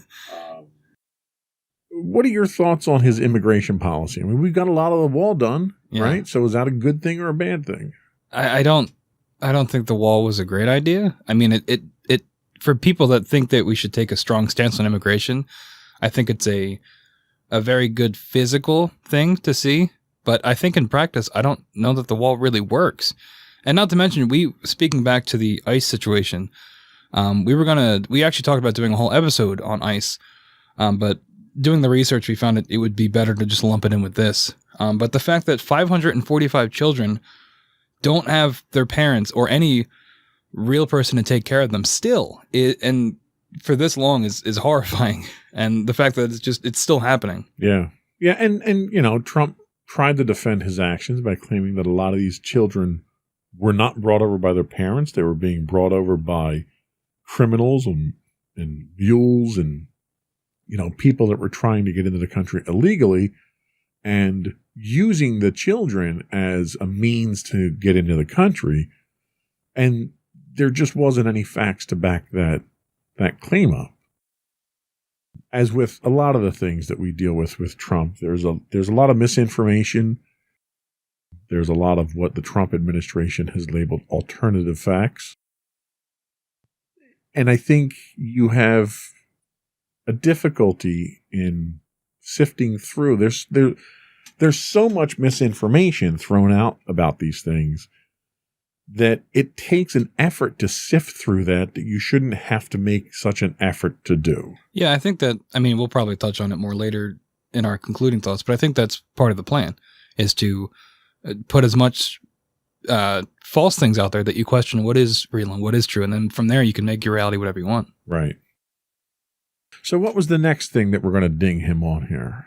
So the handling of Iran, Syria, and Afghanistan, we touched a little bit on this with the troop withdrawals.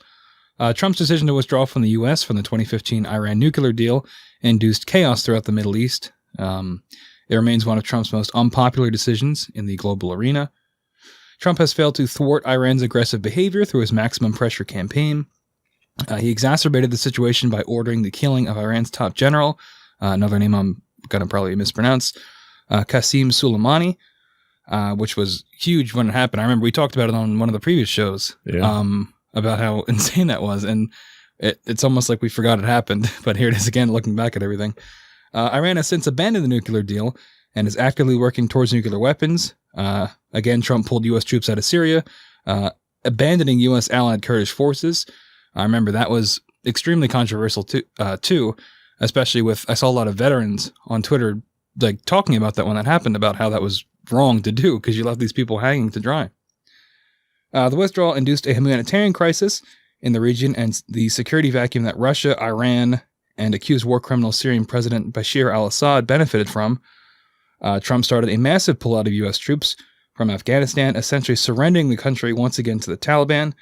And finally, Trump dismissed published reports that Russia paid bounties to Taliban-like militants to kill U.S. troops. So we're getting a little bit of the cozying up with dictators again in this section as well. And overall, it's not a great look. Yeah, no. And if you look, at the big picture of weakening our position in the Middle East by all these troop pullouts, by pulling out of the Iran nuclear deal, which is just going to incite additional chaos. It's going to rile the Israelis who won't stand for Iraq having nuclear weapons, so they're going to act unilaterally on their own if we do not maintain a coalition in the area. You're basically lighting the fuse on a powder keg. And I look at what he did, and I can't fathom why you would have done that. He claims that he doesn't want America tied up in these long-term wars, but we're almost like the control rod in the nuclear reactor there. And if you pull that control rod out, the nuclear reactor is going to melt down. Yeah, it's kind of like what we talked about before. Like it's easy to say, I don't want America involved in these situations. But when you've got nuclear deals signed with these countries, that's more than just a war. There's larger implications there on both the world stage and for that local area. And it's like you said, it's lighting a fuse that I guess the new administration is going to have to deal with. Yeah, and it's a headache, I mean, not only is it weakening the U.S. position and our allies' position in the region, you're you're directly strengthening our adversary's position at the same time, which makes you wonder what team Trump was really playing for at the time. So the next big one that Trump has been trying to take care of since day one was the repeal and the replacement of Obamacare. Trump lost the vote for a full congressional appeal, thanks to, at the time,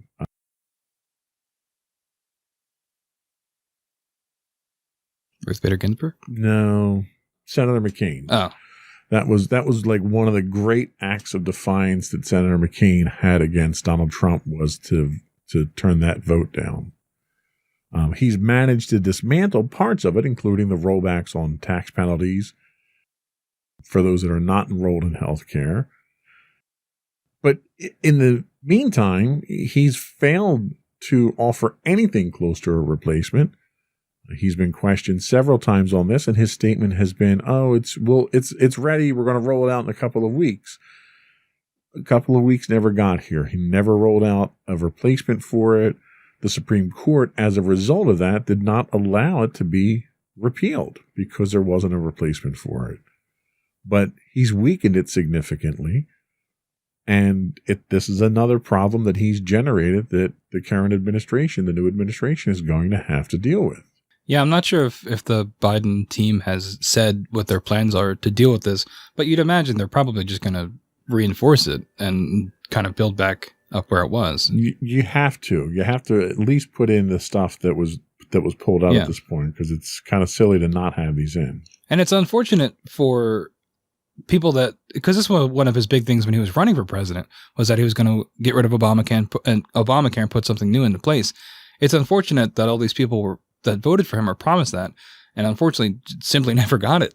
Well, and the ultimate irony is that he didn't want to get rid of Obamacare. He wanted to get rid of Obama's legacy. And Obamacare, being a large part of that legacy, was one of the things that he targeted. Right. What's the next thing we have? So we have the twice impeachment. This has been obviously in the news recently. Trump is the first U.S. president to be impeached twice while in office. Trump's first impeachment was for abuse of power when he attempted to solicit outside foreign interference in a U.S. election. I believe that was Ukraine, correct? Correct. Trump withheld $400 million in congressionally approved military aid from the Ukraine to pressure them into investigating Joe Biden's son for corruption. His second impeachment revolved around his attempt to incite an insurrection of his supporters when they stormed and breached the U.S. Capitol in an attempt to stop the certification of the 2020 election. Yeah, we're not talking about flimsy things here. No. We're literally talking about two treasonous acts that the President of the United States, who's sworn to uphold the Constitution, has been accused of. Now, the first impeachment that we had, he was not found guilty. He was not convicted of the impeachment. But that was largely because the Senate was controlled, majority of the Senate was controlled by the Republicans at the time, who, for whatever reason, whether it was fear of repercussions or what, would not go against Donald Trump despite the overwhelming evidence. You know, the large accusation in that first impeachment was that he solicited outside interference in American elections. If that wasn't enough, based on this phone call that came out, during the whole process of this, when it came out, he later, on public television, on news networks, stood in the driveway of the White House and further solicited China to interfere in the election by investigating Joe Biden's son. So you could throw out that first allegation where he was trying to hold money over the Ukraine's head. He's publicly inviting an aggressor nation to interfere with our election. How he didn't get convicted of that is really just mind-boggling. Yeah, it's stuff like that we'll touch on most likely later, but it sets a dangerous precedent for future presidents of what it means to be president and what you can do and what you can get away with. And this is another example of that. Yeah, and he, is unique in that he's the first to be impeached twice. Mm-hmm. Not sure that's something I'd want to put on my resume. It's something I've been thinking about a lot, especially with going back and looking at this legacy that will certainly come up. But like my generation and generations around my generation we're living through history for better or worse. And these are things that if I ever have kids and they go to school, the teachers are going to say, go home and ask your parents about when the Capitol was stormed and when the president was impeached twice, like things like that. And I don't know if I want to talk about that, like it's interesting to think of these events. You just see it on Twitter, you see it on the news and things like that, but it's documented history that is going to be in a book someday. Yeah. And we were there for it. And it's scary. It really is. We were also there for the COVID-19 pandemic. We're still there for it. Trump's handling of COVID-19 will likely go down as one of the biggest disasters in U.S. history. By the time he left office, over 400,000 Americans have died. Trump admittedly downplayed the virus in an interview. He later ignored it completely as he struggled with the election. I mean, from the November election until the day he walked out of office, Trump ignored everything to do with the pandemic, and ignored a lot of his responsibilities as president, because I really think he just had a breakdown at that point. More U.S. citizens have died of COVID than all U.S. soldiers killed in combat in every war since 1945. I saw that when I was looking over the notes. That is insane. Yeah. More are dead from COVID than from Vietnam. And Trump completely and repeatedly downplayed the virus. He contradicted top public health experts. He flouted recommendations from his science advisors and his own White House coronavirus task force. He refused to accept responsibility for the pandemic, blaming it even up until his farewell speech on the 20th on China, calling it the China virus.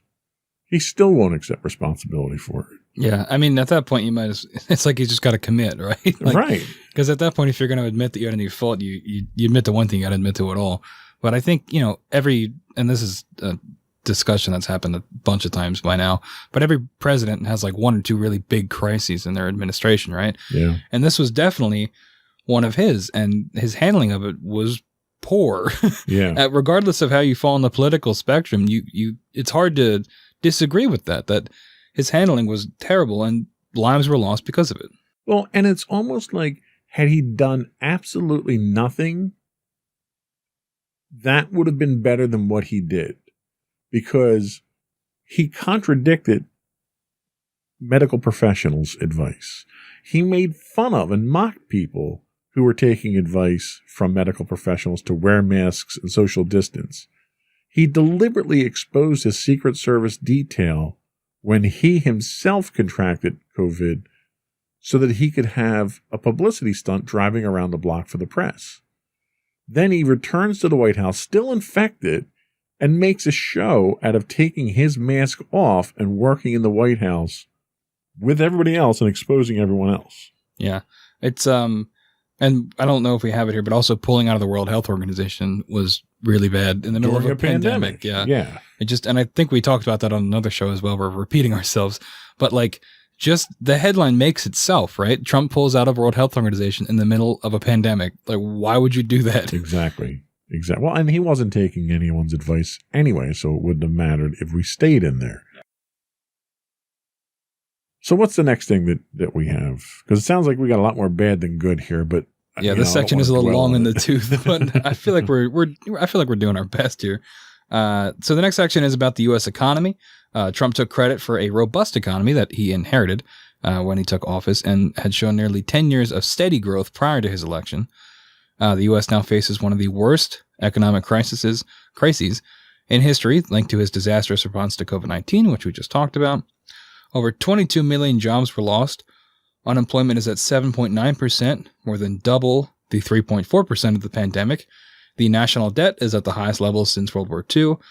And the economic growth of the U.S. will average just above 0% for the first Trump term. Trump made quite a measure of success by citing the growth of the stock market throughout his presidency. And the funny thing is if you look back over the last 10 years, if you look back over the last two administrations, the Bush and the Obama administration, we had the recession that hit during President Bush's term. Then you had all the bailouts, the controversy over corporations that were too big to fail and the government bailing them out and so forth. But then we went on a steady increase in the economy that grew at a pretty consistent pace year over year, despite what Trump did. You didn't see any spikes in growth under Trump that would mark something significant that he did.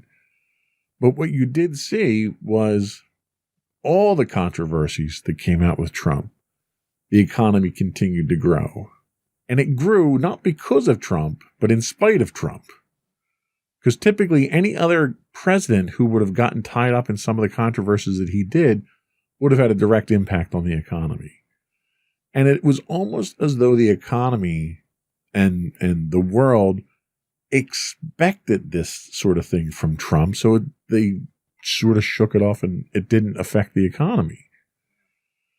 But even then, what you had was the pandemic hit. Your unemployment soared, the country shut down for a period of time, and the country never fully recovered from that. Our unemployment today is more than twice what it was before the pandemic hit. So if there's a measure of success to look at here, it's what the recovery looked like after the crash. And after the last recession that we had, there was significant growth. We've yet to see that in this case here. So the economy, even though the Dow Jones and the stock market's up and that's all great, the economy itself, the jobs themselves that were promised, that Trump has touted over and over again, just haven't materialized. Yeah, and again, we go back to the, we go back again to the incoming administration and how they're going to, you still have all the negative impacts of the pandemic, which is still going on, and how they're going to deal with that and how they can come back from that. It's a complex thing that is not as easy as, oh, I was president for 4 years. Everything that happened in those 4 years is cut off from what was before me and what is after me. This is what I did. It doesn't work like that. Right. And especially when it comes to the economy, which is obviously one of those hot button issues that people love to talk about when they talk about who they're going to vote for or who is a successful president. But it's not as black and white as, some people would like to think it is. Absolutely. So the last thing that we wanted to kick Donald Trump for here is damaging democracy. So Trump consistently eroded democratic norms during his tenure. Trump's constant attack on the media led UN experts to warn of raised risk of violence against journalists. He's threatened to deploy U.S. troops to American cities and demanded poll workers stop counting ballots to sway the election in his favor. Trump's constant dissemination of disinformation on the electoral process have led historians to draw parallels between him and Benito Mussolini. Trump has refused to accept the clear-cut results of the election and failed to provide any substantial proof to his claims for election fraud. The president is charged now with inciting insurrection at a rally and attempting to prevent a peaceful transfer of power. So now, since I wrote these notes up earlier in the week, additional information has come out that shows not only did Donald Trump incite and encourage his supporters to storm the Capitol, he also has financial ties to several organizations that were part of that shows he's financed those groups to do exactly that. I don't think democracy has ever been threatened like this since the Civil War. What do you think? Yeah, no, I completely agree. And the difficult part is these are all facts, right, that we've just stated, but I can still guarantee you that there's somewhat half of the country that would disagree with this. And that's where the real damage is, the erosion of a common reality that we all have, right? Because, and I think that is, and I mentioned it before, but I think that that's part of the tactic, is to put so much information, false information out there, and to do all these things that for any other president, any one of them would have got them out of office, most likely, or a terrible scandal. But to just keep doubling down and to keep, moving facts around, it has eroded just average people's way of thinking. And I've seen it in my own life personally, people I know, that we can't even talk about it because we don't agree on the facts and what is real and what is not.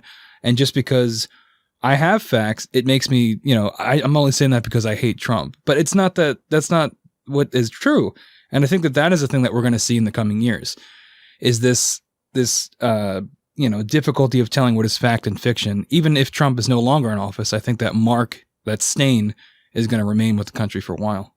Yeah, like, you could have your own opinion. You're entitled to your own opinion, right, but you're not entitled to your own facts. The facts are the facts. And regardless of how much effort is put forth to disseminate misinformation, to skew those facts, the facts are still there. It's unfortunate that we have to go through the effort, almost like an archaeological dig, to get through all of the lies so we can get down to the facts themselves. And even then, the diehard supporters of someone like Trump still just simply refuse to accept the facts. Whether or not you choose to accept the truth doesn't make it any less true. And there are people out there that are having a very difficult time accepting that. One of the networks we stream on here, we stream on a network called Vaughn Live, and there's a lot of Trump supporters that watch that particular service. And there's been a couple of instances where people, during our replays there, have directly questioned, what are we talking about? Trump won the election in a landslide. And it makes me stop to wonder, despite all of the information that's out there, none of which points to a Trump victory, how could somebody possibly think that he won when not a shred of evidence has been produced, despite there being dozens of court cases that have been shot down by the Supreme Court, mind you, which has a majority of conservative justices that he put on the court, have shot down so many of these lawsuits that he's brought. How could people still think that he won just because that's what they want? Yeah. And I think, and it's something that I've noticed a lot too, there's a lack of accountability in that mindset, where, especially when we had the insurrection at the Capitol, immediately the conspiracies from that side of politics were trying to blame it on Antifa and things like that, where in reality, that's not the case. I don't think there was any evidence for that. It's a lack of accountability where it can't be me. It can't be my fault. And I think that's what you see a lot. And especially now, Trump has made himself out to be a martyr, especially with the election results. And I think that just feeds more into the cycle of a lack of accountability, and, Trump can do no wrong, and, it was robbed, it was stolen from him, which none of that is true. Yeah, I agree 100%. Well, let's take another quick break. We'll come back and we'll have a kind of an open discussion about the lasting effects of Trump and what the future under Joe Biden is going to look like.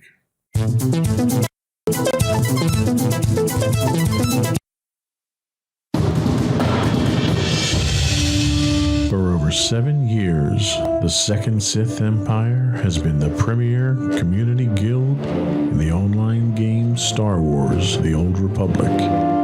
With hundreds of friendly and helpful active members, a weekly schedule of nightly events, annual guild meet and greets, and an active community both on the web and on Discord. The Second Sith Empire is more than your typical gaming group. We're family.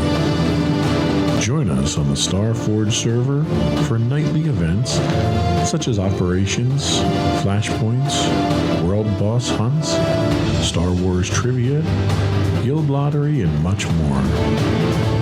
Visit us on the web today at www.thesecondsithempire.com.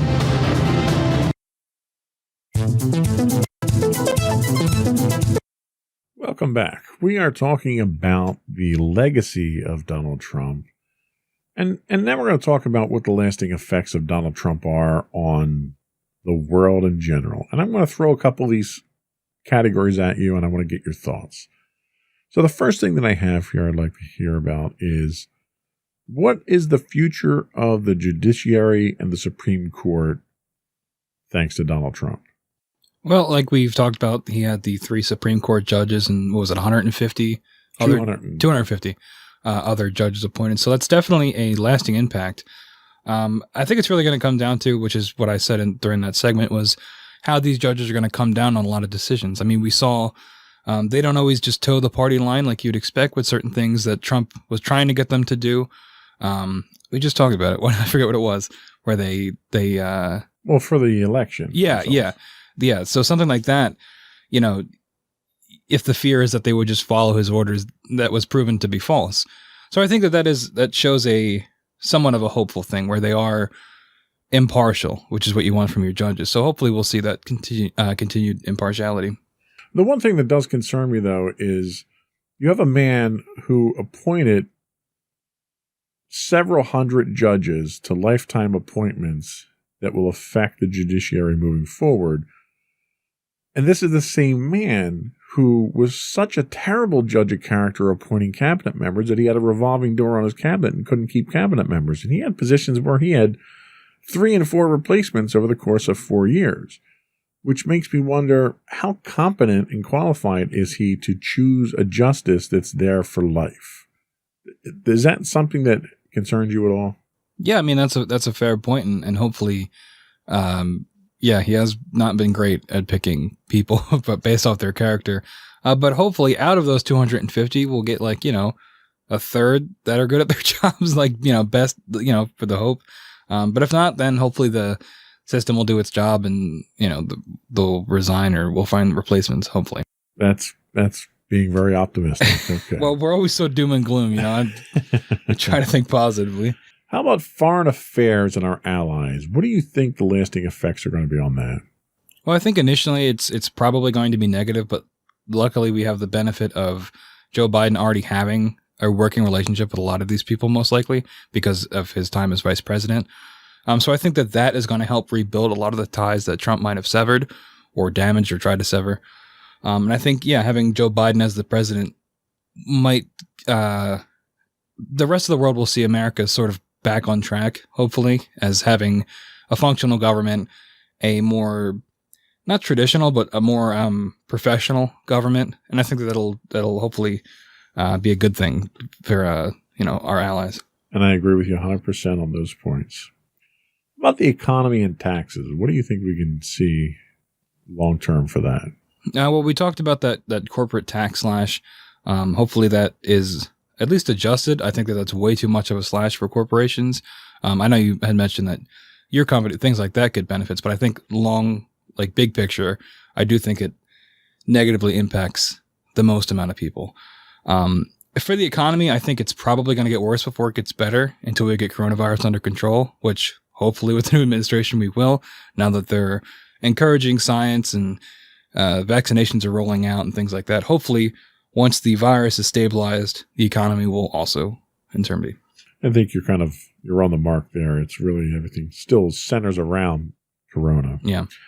What about immigration? Can we expect long-term effects of his immigration policies? I think that also kind of ties in with foreign allies and the world's perception of America. Hopefully, Biden will be able to be a little bit more welcoming and to immigration. Now, I know some people are very against any kind of immigration, but I think that taking the stance that Donald Trump did of almost xenophobia, or not almost, xenophobia, is not the way to go about it. And I think even if Biden's going to come down strictly on it, I'm not sure he's going to be as vocal about it. Sure, yeah. And what about, I specifically mentioned COVID here, but pandemics in general. Do you think the next pandemic, hopefully that won't be for at least another 100 years, do you think the country's going to respond differently than it did during Donald Trump's reign? I'd say most likely, especially because, looking 100 years back with the Spanish flu, people have such a, it's when you look in a history book and you see all the pictures in black and white, it's not as tangible. But with this, in our modern age, where you have, social media and things that will most likely be able to be looked back on, I think it'll be a lot more real for people. And hopefully if it's less than 100 years, people like my age or younger will be alive still and will say that, this is not a joke. And hopefully whatever administration is in power at that time will have learned from past mistakes and, be able to have some sort of pandemic like task force, is designed for these things, especially as the world gets more and more globalized every day. Yeah, here's the hope. And finally, what do you think the long-term impact on the presidency itself is going to be? I mean, we just had a president who challenged every norm and every check that's been put in place on the power of the presidency. Do you think there's going to be a lasting effect on the presidency? Absolutely. And I think that Trump testing all of those limits is going to set like I said before, a dangerous precedent going forward. And I think that even the Biden administration will probably take some liberties with that as well, with what a president can do with things like executive orders or pardons and things like that. Hopefully that extended power will get reeled back, checks and balances and all over time. But I think in the immediate future, it's still going to be a little up in the air on how the presidency is viewed. Okay. So the future, all right, let's turn our attention to the future under Joe Biden. He's got 4 years. I don't think he's going to do a second term. So he's got 4 years to accomplish what he wants. And the first thing really is to unify a nation that is more divided now than any other time in our history, save for the Civil War. Do you think Joe Biden has what it takes to unify the country, given the staunch support of 70 million people who voted for Donald Trump? Honestly, I don't know. Because it's just, in his speech during the inauguration, he talked about it not being about parties, which I feel like every president says, but that doesn't work. It's not how that works. And in my experience, I don't think that that's possible. I just think that, and I don't know what it is, but I think people are much too focused on their political parties, and that divides us so much. And I'm not really sure how you can fix that. I think the best way to go about fixing it would be in the government, seeing, handshakes from both parties, agreeing on things. But if that's not going to change, then I don't see how that's going to change for the public either. I agree. Handling of COVID. So there's been a number of things in the first couple of days of the Biden administration that he signed by executive order to address COVID. Do you feel more confident in Biden's ability to handle COVID than Trump's? Do you think we're going to get ahead of this?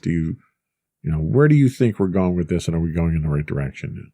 Overall, I am more confident in Joe Biden. My only fear is that so much damage has already been done by the Trump administration, and how Biden is going to be able to, if he wants to be effective, if he'd be able to be as effective as he can, given the things that Trump has done.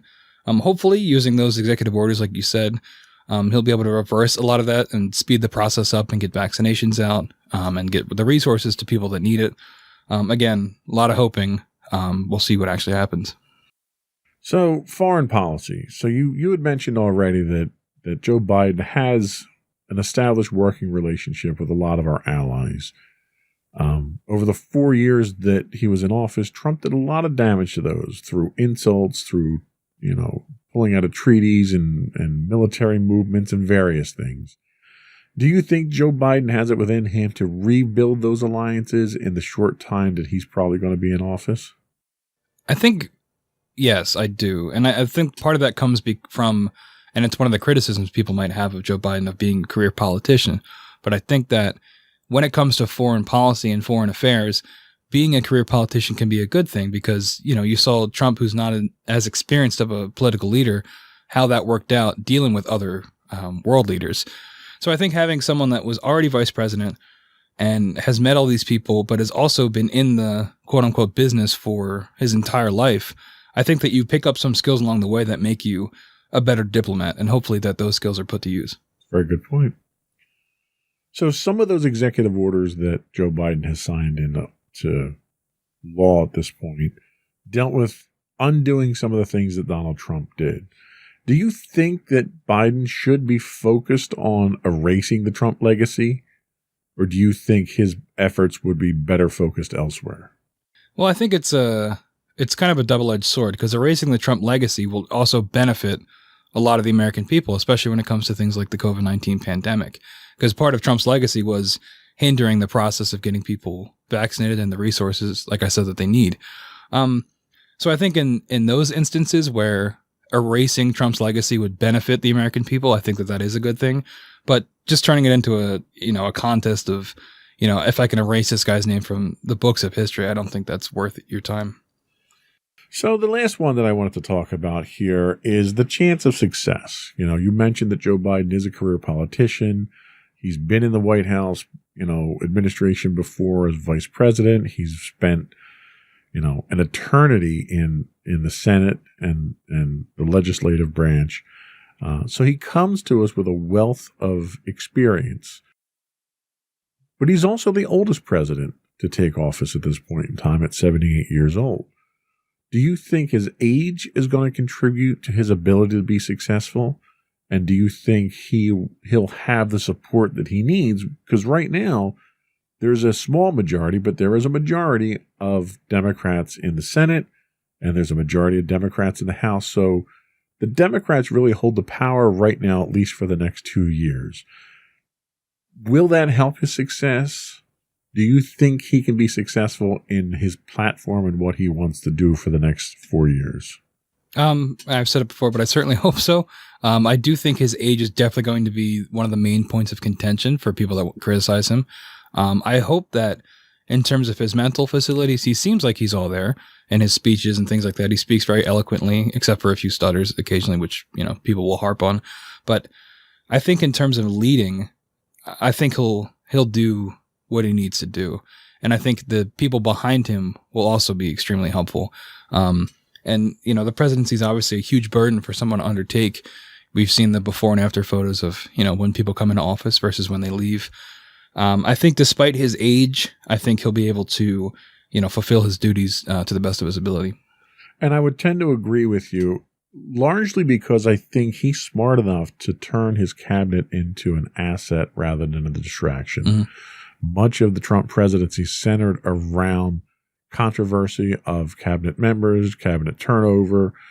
He didn't trust his cabinet members. He didn't trust the people around him. He was more inclined to make unilateral decisions on his own rather than to trust the experts around him. And I think Joe Biden is smart enough, experienced enough, and wise enough to not fall into those same pitfalls. So I think the team that Joe Biden puts around him is really going to be what contributes to his success more than anything. So we'll take a quick break. We'll come back. We'll get any final thoughts that you have and finish up with the podcast business.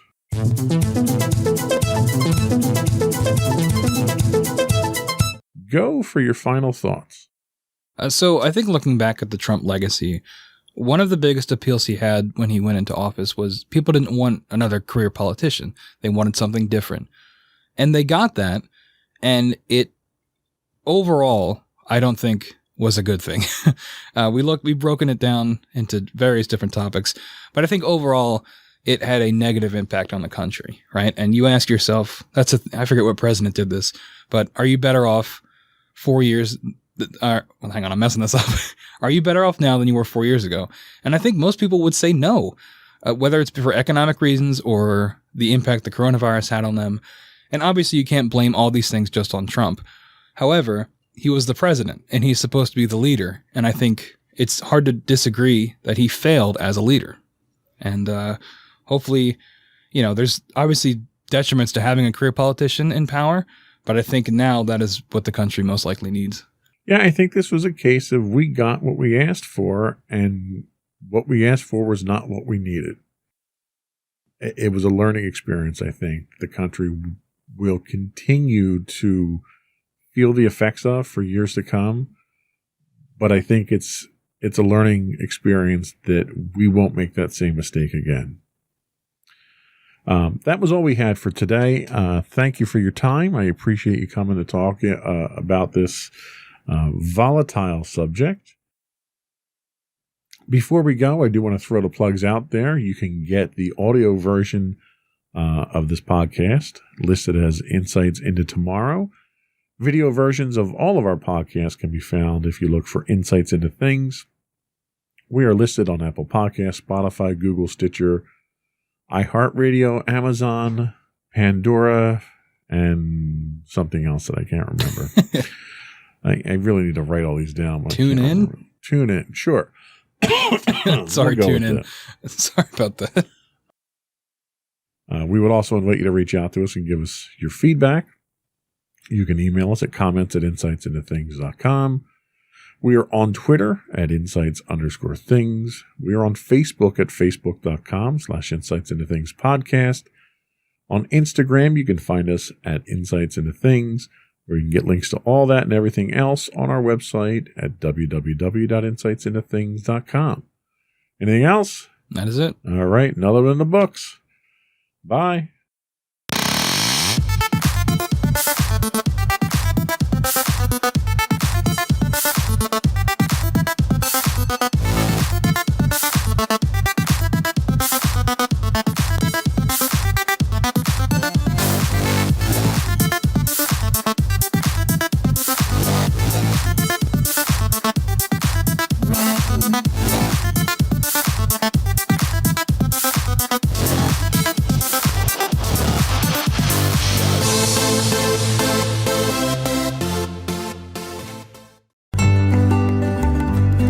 Insights into Teens, a podcast series exploring the issues and challenges of today's youth.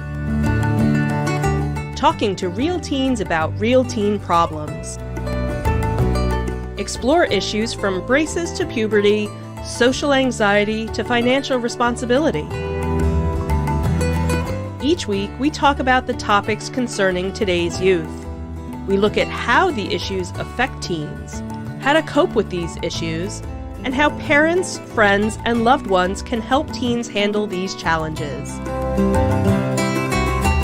Check out our video episodes on youtube.com/insightsintothings. Catch our audio versions on podcast.insightsintoteens.com or on the web at insightsintothings.com.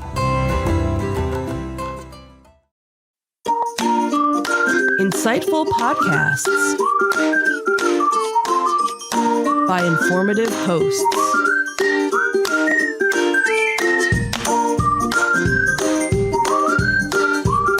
Insights into Things, a podcast network.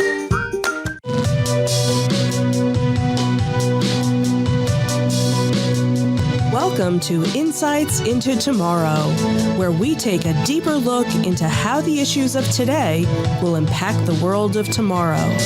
From politics and world news to media and technology, we discuss how today's headlines are becoming tomorrow's reality.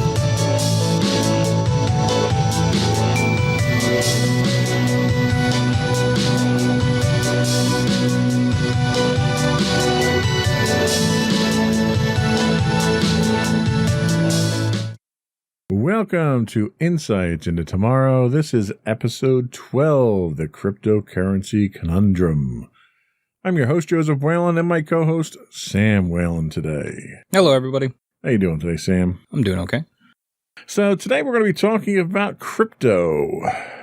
Do you own any crypto? I did for a little bit. I had Dogecoin when that was like a joke. Yeah, it still is, by the way. Yeah, but it's kind of settled out because I was using, we'll talk about it, but I was using Robinhood to get it. Yeah. And I think my friends and I all started doing it as a joke. But yeah, I had a little bit of Doge for a while. Not anymore, though. Okay. Doge actually is not that difficult to generate. It's not like your Bitcoin and stuff like that where it's finite and crypto complicated. Yeah, I don't know how any of it works, though. That's the point of this show. You'll explain it to all of us in great detail. Yes, I will, hopefully, in terms that we can all understand. But before we do that, I would suggest folks subscribe to the podcast itself so you get it first thing Monday morning at 8 o'clock when they come out. You can subscribe to the audio version of the podcast by looking us up as Insights into Tomorrow. The video versions of the podcast and all of our network podcasts are listed as Insights into Things. You can get us on Apple Podcasts, Spotify, Google, Stitcher, pretty much any place you can get a podcast these days. I would also invite folks to give us your feedback. Email us at comments@insightsintothings.com. Let us know how we're doing on Twitter at insights_things. You can give us feedback on Facebook at facebook.com/insightsintothingspodcast. Shoot us a note on Instagram at insightsintothings, or you can reach out to us on our website at www.insightsintothings.com. So today, what we're going to be doing is we're going to take a look at what cryptocurrency is. We'll understand a little bit about what blockchain technology is. Then we're going to take a look at some of the real-time or real-world impacts that cryptocurrency is having on today's economy and whether it's worth investing in. And then finally, we'll wrap up by looking at how cryptocurrency is changing the world and what the future of crypto looks like. And we'll talk a little bit about a new phenomenon in crypto called NFTs. So hopefully by the time we get done here, we'll all have a good understanding of what crypto is. And we'll be dumping money into the market to buy some. Shall we get started? Yes. All right.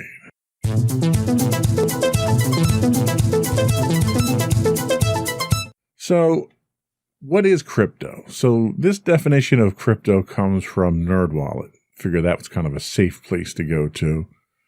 So, cryptocurrency, or crypto, is a digital currency that can be used to buy goods and services, but uses an online ledger with strong cryptography to secure online transactions. So, when you, unlike a nationalized currency, there's no borders to crypto at this point. It exists entirely online, and it's basically tied up inside of a cryptographic algorithm. Much of the interest in these unregulated currencies is to trade for profit, with speculators at times driving prices skyward, as we've seen recently with Bitcoin. Many companies have issued their own currencies, often called tokens, and these can be traded specifically for goods or services that company provides. Everyone's familiar with microtransactions, and nowadays you can buy currency with a company that you then use to buy things inside that company. It's no different than when you used to go to the arcade, and the arcade machines didn't take quarters, they took tokens. So you put a dollar bill in a machine and got 4 tokens out instead of 4 coins. And that kind of kept that money tied up inside of that establishment. So cryptocurrencies also use technology called blockchain.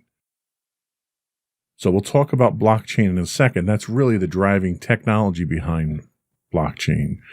But part of the appeal of cryptocurrency is the security of it. A lot of people feel the anonymity that cryptocurrency offers is a selling point, because you can go out and make a transaction, a purchase online somewhere, and not have that traced back to you through a PayPal account or a credit card or something else. But what people don't realize is it's not as untraceable as they think it is, because there is a digital footprint. There's a digital trail that goes along with it that can be traced back to your wallet, because you have to have a digital wallet that you apply these coins to. So, with that in mind, questions, statements, inquiries? No, I think that all makes sense. I mean, my familiarity with Bitcoin is mostly from the last season of Mr. Robot, actually, which ended a while ago. But in that show, the economy basically tanks. And this one company, eCorp, comes up with eCoin, which is basically takes the place of physical money. So everybody has their eCoin wallet on their phone. So I kind of got the concept a little bit from that. I mean, it's a fictionalized portrayal, but they did their research in terms of, using Bitcoin as a replacement for physical money. Sure. And really, I mean, money is, currency itself is anything that has a value associated with it that you can trade for things. Whether it's paper money that we have, whether it's gold coins because the material that it's made from has a value associated with it, or nowadays with U.S. currency where there isn't a a backing to it. There's no silver or gold backing to it. There's an intrinsic value based on the current economic state. So as a result, the dollar goes up and down depending on what our trade state is and other factors in the world. Cryptocurrency is the same sort of scenario, but it's affected by things very differently. Like one of the things that we're seeing nowadays is Bitcoin is soaring right now.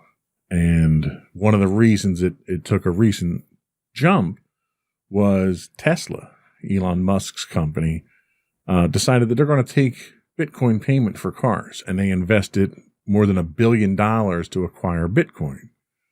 Well, anytime a commodity is purchased in volumes like that, the cost of it goes up just because of the perceived value of it at that point. So you have speculative investment like that that's causing a rise in value. Yeah, that happened with we talked about Dogecoin earlier too. Elon Musk would like make a tweet about Dogecoin and it would shoot up like 20 cents or something like that. Sure. So like, and you get that with regular stocks too, but with crypto, it's even more volatile like that. Well, and Elon Musk is a great person to pick on because he's the type of person who stock in Tesla goes up significantly, and then he tweets and says, "Oh, well, that's overvalued," and then the stock plummets. Mm-hmm. And you know, when you're the second richest man in the world, you can stand to lose $40 billion and it doesn't really put a dent in your bank account, but your other investors can't afford that kind of recklessness and that volatility in a stock that they're investing in. And we'll talk later about the investment angle of Bitcoin and cryptocurrency, but we're going to find that's the same type of thing with crypto. So the technology that it is based on is blockchain. Now, this information comes from another website, Investopedia.com. Blockchain is a decentralized technology spread across many computers that manages and records transactions. Blockchain is a specific type of database. It differs from a typical database in the way it stores information. Blockchains store data in blocks that are then chained together. Blockchain. I get blockchain. Once a block is filled with data, it's chained onto the previous block, which makes the data chained together in a chronological order. So one of the problems that you have with this is that as you continue to mine coin in a blockchain, the blockchain gets larger and larger and larger, which requires more storage capacity, it requires more bandwidth to handle, it requires more computing power as it gets progressively larger. Different types of information can be stored on a blockchain, but the most common use so far has been as a ledger for these transactions. In Bitcoin's case, blockchain is used in a decentralized way so that no single person or group has control. Rather, all users collectively retain control. So when you're going to mine Bitcoin, you download whatever the current version of that blockchain is, the entire thing. And as you're churning through it and you fill up the block itself, you're sending that data back out to this collection of computers. So when we're talking about downloading it, is this like terabytes, petabytes? I don't know, how big does it get? I don't know what the last count was, but you're talking a massive amount of data right now. Like it would take, I think I was looking at numbers earlier, and it took 8 hours or so over a gigabit line to download the current one. Once you have it, though, you get incremental updates to it. But that's just a sign of how large this is. And the larger it is, the more computations have to be done. So the problem a lot of people are running into is that in order to mine Bitcoin now, people are using very sophisticated hardware.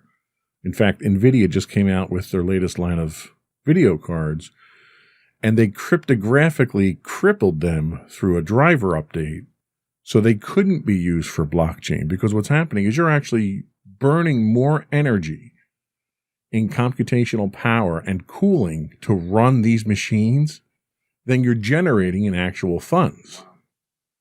So it's environmentally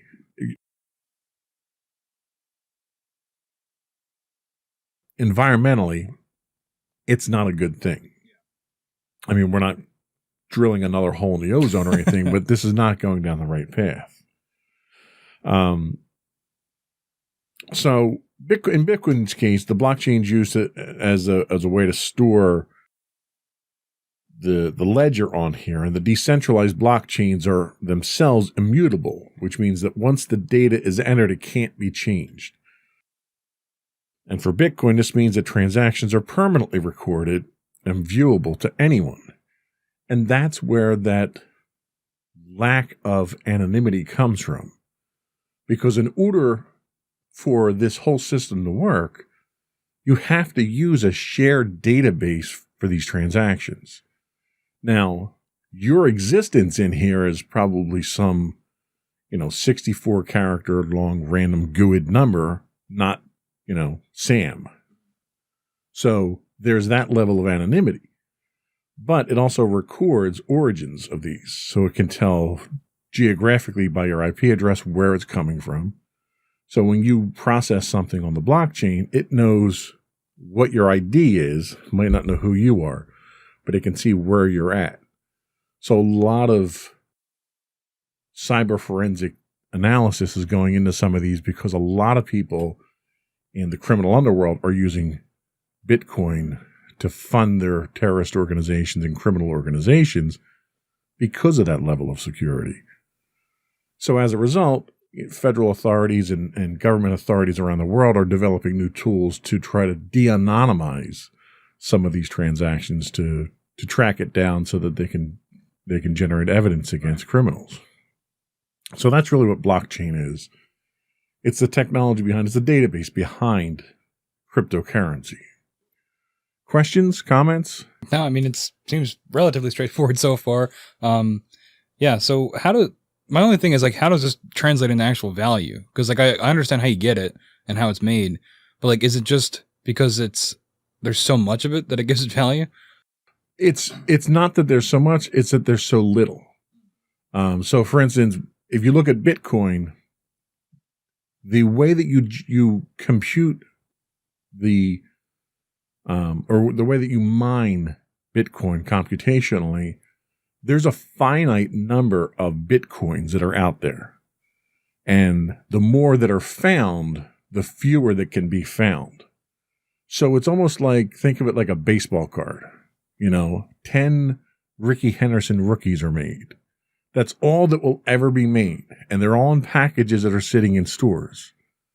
So when the first one gets purchased, it's worth, say, $1,000. But when the second one gets purchased, you know that there's only 8 more out there. So the value of the ones that are found go up until all 10 are found. And then there's a fixed value because they exist. They're the only ones that are going to exist. So that's why you have Tesla getting a bunch of it. Exactly. And then it skyrockets. The problem that you run into is as people trade it and buy and sell and companies start to adopt it as an actual currency, it gets more precious because you have a finite pool of resources now that are now being traded in large blocks. So people fight over it, and then exactly. Then you have governments. Like, for instance, Russia has outlawed Bitcoin. So you can't use Bitcoin in Russia to do anything. Where in the United States, I could spend Bitcoin to buy a pizza. It's literally that simple. And in the early days of Bitcoin, it was used very frivolously. It was generated a lot on colleges because a lot of college students would use computers on campus because of the computational power to generate these. So you'd have students that would have 10 Bitcoins that would generate overnight. Then they'd want to order pizza. Well, they didn't have any cash, so the local pizzeria would accept Bitcoin. So you'd spend 2 Bitcoin to buy a pizza. And 1 Bitcoin now is worth $10,000 or something like that. Right. So you have people that spent over $20,000 on pizzas when they were in college. So that's why the volatility of it kind of makes for opportunities, but it also makes for misuse of the currency as well.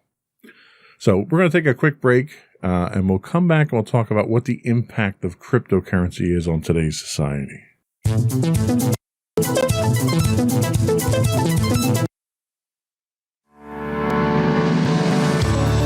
Insights into Entertainment, a podcast series taking a deeper look into entertainment and media. Our husband and wife team of pop culture fanatics are exploring all things from music and movies to television and fandom. We'll look at the interesting and obscure entertainment news of the week. We'll talk about theme park and pop culture news. We'll give you the latest and greatest on pop culture conventions. We'll give you a deep dive into Disney, Star Wars, and much more. Check out our video episodes at youtube.com/insightsintothings.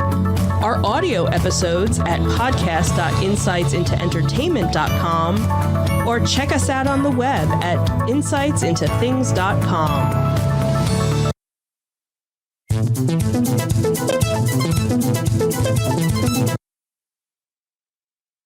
Today on Insights into Tomorrow, I find the button on the board to actually hit the right scene.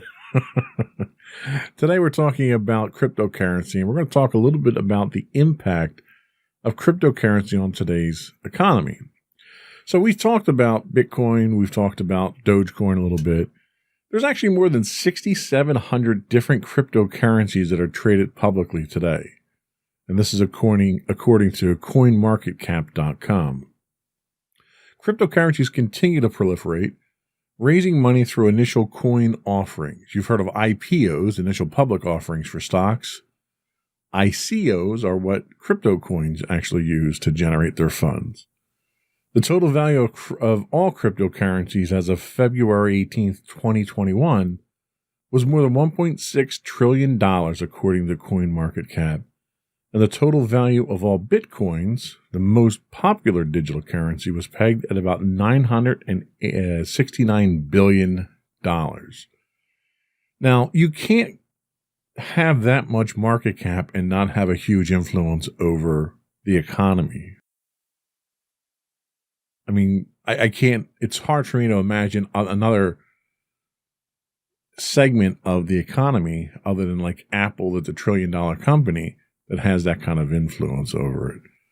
So just that value alone gives you a footprint and a place at the table that countries, I mean, that's more value than most countries in the world actually have as far as value goes. What are your thoughts on that? I mean, that's an astounding amount of wealth. And like going back to the pizza analogy from earlier, like to think that it's come from that, using it to get a pizza to $969 billion in what, 20 years? Yeah, not even that. Yeah, less than that. It's just interesting, and stocks in general, or the market, how that works, it all kind of mystifies me. It seems like it's gambling with extra steps, and like how things get value, and in this case, how things can skyrocket in value over time. It fascinates me, but it's not something I have any idea how to get involved in. Well, and that's one of the real distinguishing factors between a cryptocurrency and a stock. A stock is a piece of something. It's a piece of a company. And its value is based on the value of that company, its revenue, its profit, and how that company is being run. And all that information, when you're a publicly traded company, is publicly available. So if you want to go do the research on Intel and see how much Intel is worth, you can see what their assets are, what their liabilities are, what their profits are, what contracts they've landed over the last 12 months. You can do all that research and find all that information. And largely that's what, analysts and stockbrokers do for you. They do all that work for you and come back and say, okay, buy Intel because they're worth it. But you have the freedom to go get that information yourself and do it. You lack that information for the most part when it comes to crypto. I mean, crypto isn't representative of anything substantial. It's literally data that's being passed around. And a lot of people have a very difficult time wrapping their heads around that. It's hard to understand why you would need something like that. Granted, you you can have a currency that doesn't have borders. So, for instance, you have the euro versus the dollar. And the euro traditionally trends a few cents higher in value than the dollar does, depending on what's going on from a geopolitical standpoint. But that currency itself is based on gross domestic product. It's based on manufacturing output. There's a measurable metric that you can look at for it. So you can kind of predict, okay, well, we know that everyone's being hit by the pandemic right now. And sections of Europe are being hit worse than others. So the chances are their economy is going to be impacted by that further. So maybe now is not a good time. And I'm saying this strictly from a theoretical standpoint. I am not an investment broker, or am I qualified to comment on any of this stuff? But you can see these signs, these trends, and determine that might not be the investment that you want, because the euro may go down as their economy is impacted. You can't do that with Bitcoin. Tomorrow, Bitcoin could lose 30% for no apparent reason. Or it could gain 30% for equally no reason. It's volatile. That is it's the buzzword, yeah. Incredibly volatile. So why do people like cryptocurrency? Why don't you tell us, why people, what the appeal of cryptocurrency is? Yeah, so supporters see cryptocurrency, things like Bitcoin, as a currency of the future, and they're racing to buy them now before they become more valuable, which we've already seen that with going from buying pizzas to being worth, $900 billion. Some supporters like the fact that crypto removes central banks from managing the money supply, since over time these banks tend to reduce the value of money through inflation, so Bitcoin can't be inflated the way normal money can. Other supporters like the technology behind crypto, like the blockchain, which we talked about earlier, because it's decentralized processing and recording system and can be more secure than usual payment options. And then finally, some speculators like crypto because they're going up in value and have no interest in the currency's long-term acceptance as a way to move money. And that's a very good point, is that if you look at it from a long-term standpoint, it's so volatile and traded so frequently that people aren't looking at it as a long-term. Like, people buy Disney stock and they hold on the Disney stock for 30 years and they continue to increase in value. They may get dividends from it, but ultimately it's a long-term thing that someday you'll sell that and it's an investment. Whereas cryptocurrency is almost like day trading. Yeah. I'm buying it this morning because I know this afternoon chances are it's going to be 30% higher and I'm going to make a fortune off of it. That's essentially what I was doing. Me and my friends, when I talked about Dogecoin earlier, that's what we would do. We bought it, and then for like a week straight, we would check every day to see what the value was. And you could set, in the app we were using, you could set, I think it was called a limit order. So like if Dogecoin went up to 80 cents, you can have it sell then. Right. So like if we thought Elon Musk was going to tweet about it and it would make it go up in value, which happened, a lot of people made a lot of money when Dogecoin, when that phenomenon was happening. Sure. It's kind of stabled out now, but it was like day trading. And Robinhood, I know, got a lot of flack for that because so much money was being dumped in that they couldn't keep up with it. And I think that finding came out a couple of days ago, where the way Robinhood works is when you go into, and for those that don't know, Robinhood is an app where you can, trade stocks and trade crypto. When you go to buy something through them, they actually wait and basically give you an IOU so that if they can get a better value for it, they can then take that, and then you also get the stock. They take off the top. Right. But when the things with Dogecoin was happening, so many people were buying in, and with GameStop as well, the GameStop stock situation, they didn't have enough money to keep up. So it's like, when the trend hits the whole world and everybody's doing it like day trading, it can cripple something like Robinhood that's just, the app to the middleman almost. Yeah, their business model was not capable of keeping up with that. But one of the other things about crypto that we talk about here is that it doesn't use a centralized bank, which means it can't be influenced by governments or government regulation. So you look at how some of the economy works in the United States, and you've got the Federal Trade Commission, that make sure that there's no insider trading and that things are done on the up and up. You have the Federal Reserve that sets interest rates. So with a traditional economy, you have a lot of outside influence. It's not just the market value. A lot of it is the government trying to control the money. Part of that's inflation. When the economy is bad, the government puts more currency into circulation, which devalues the currency but increases spending. And with a cryptocurrency, they don't have that control, which is one of the reasons why Russia had banned Bitcoin, because Bitcoin could really come in and take over an economy because the government has no control over it. So a lot of governments don't understand crypto yet, and those that do and have kind of a good understanding of it are kind of afraid of it, and with good reason. Yeah. One of the other things that we talk about here is the encryption associated with it. Well, that encryption allows you to hide transactions. So right now we've got a big push in the United States where the federal government wants to have access to encrypted data on your phone, in your email, through your social media, because they claim that without that, then they can't do their job from a law enforcement perspective. So the federal government wants access to your encrypted information on your phone. So if they get a warrant for a search warrant, they can execute it, where they can't do that now.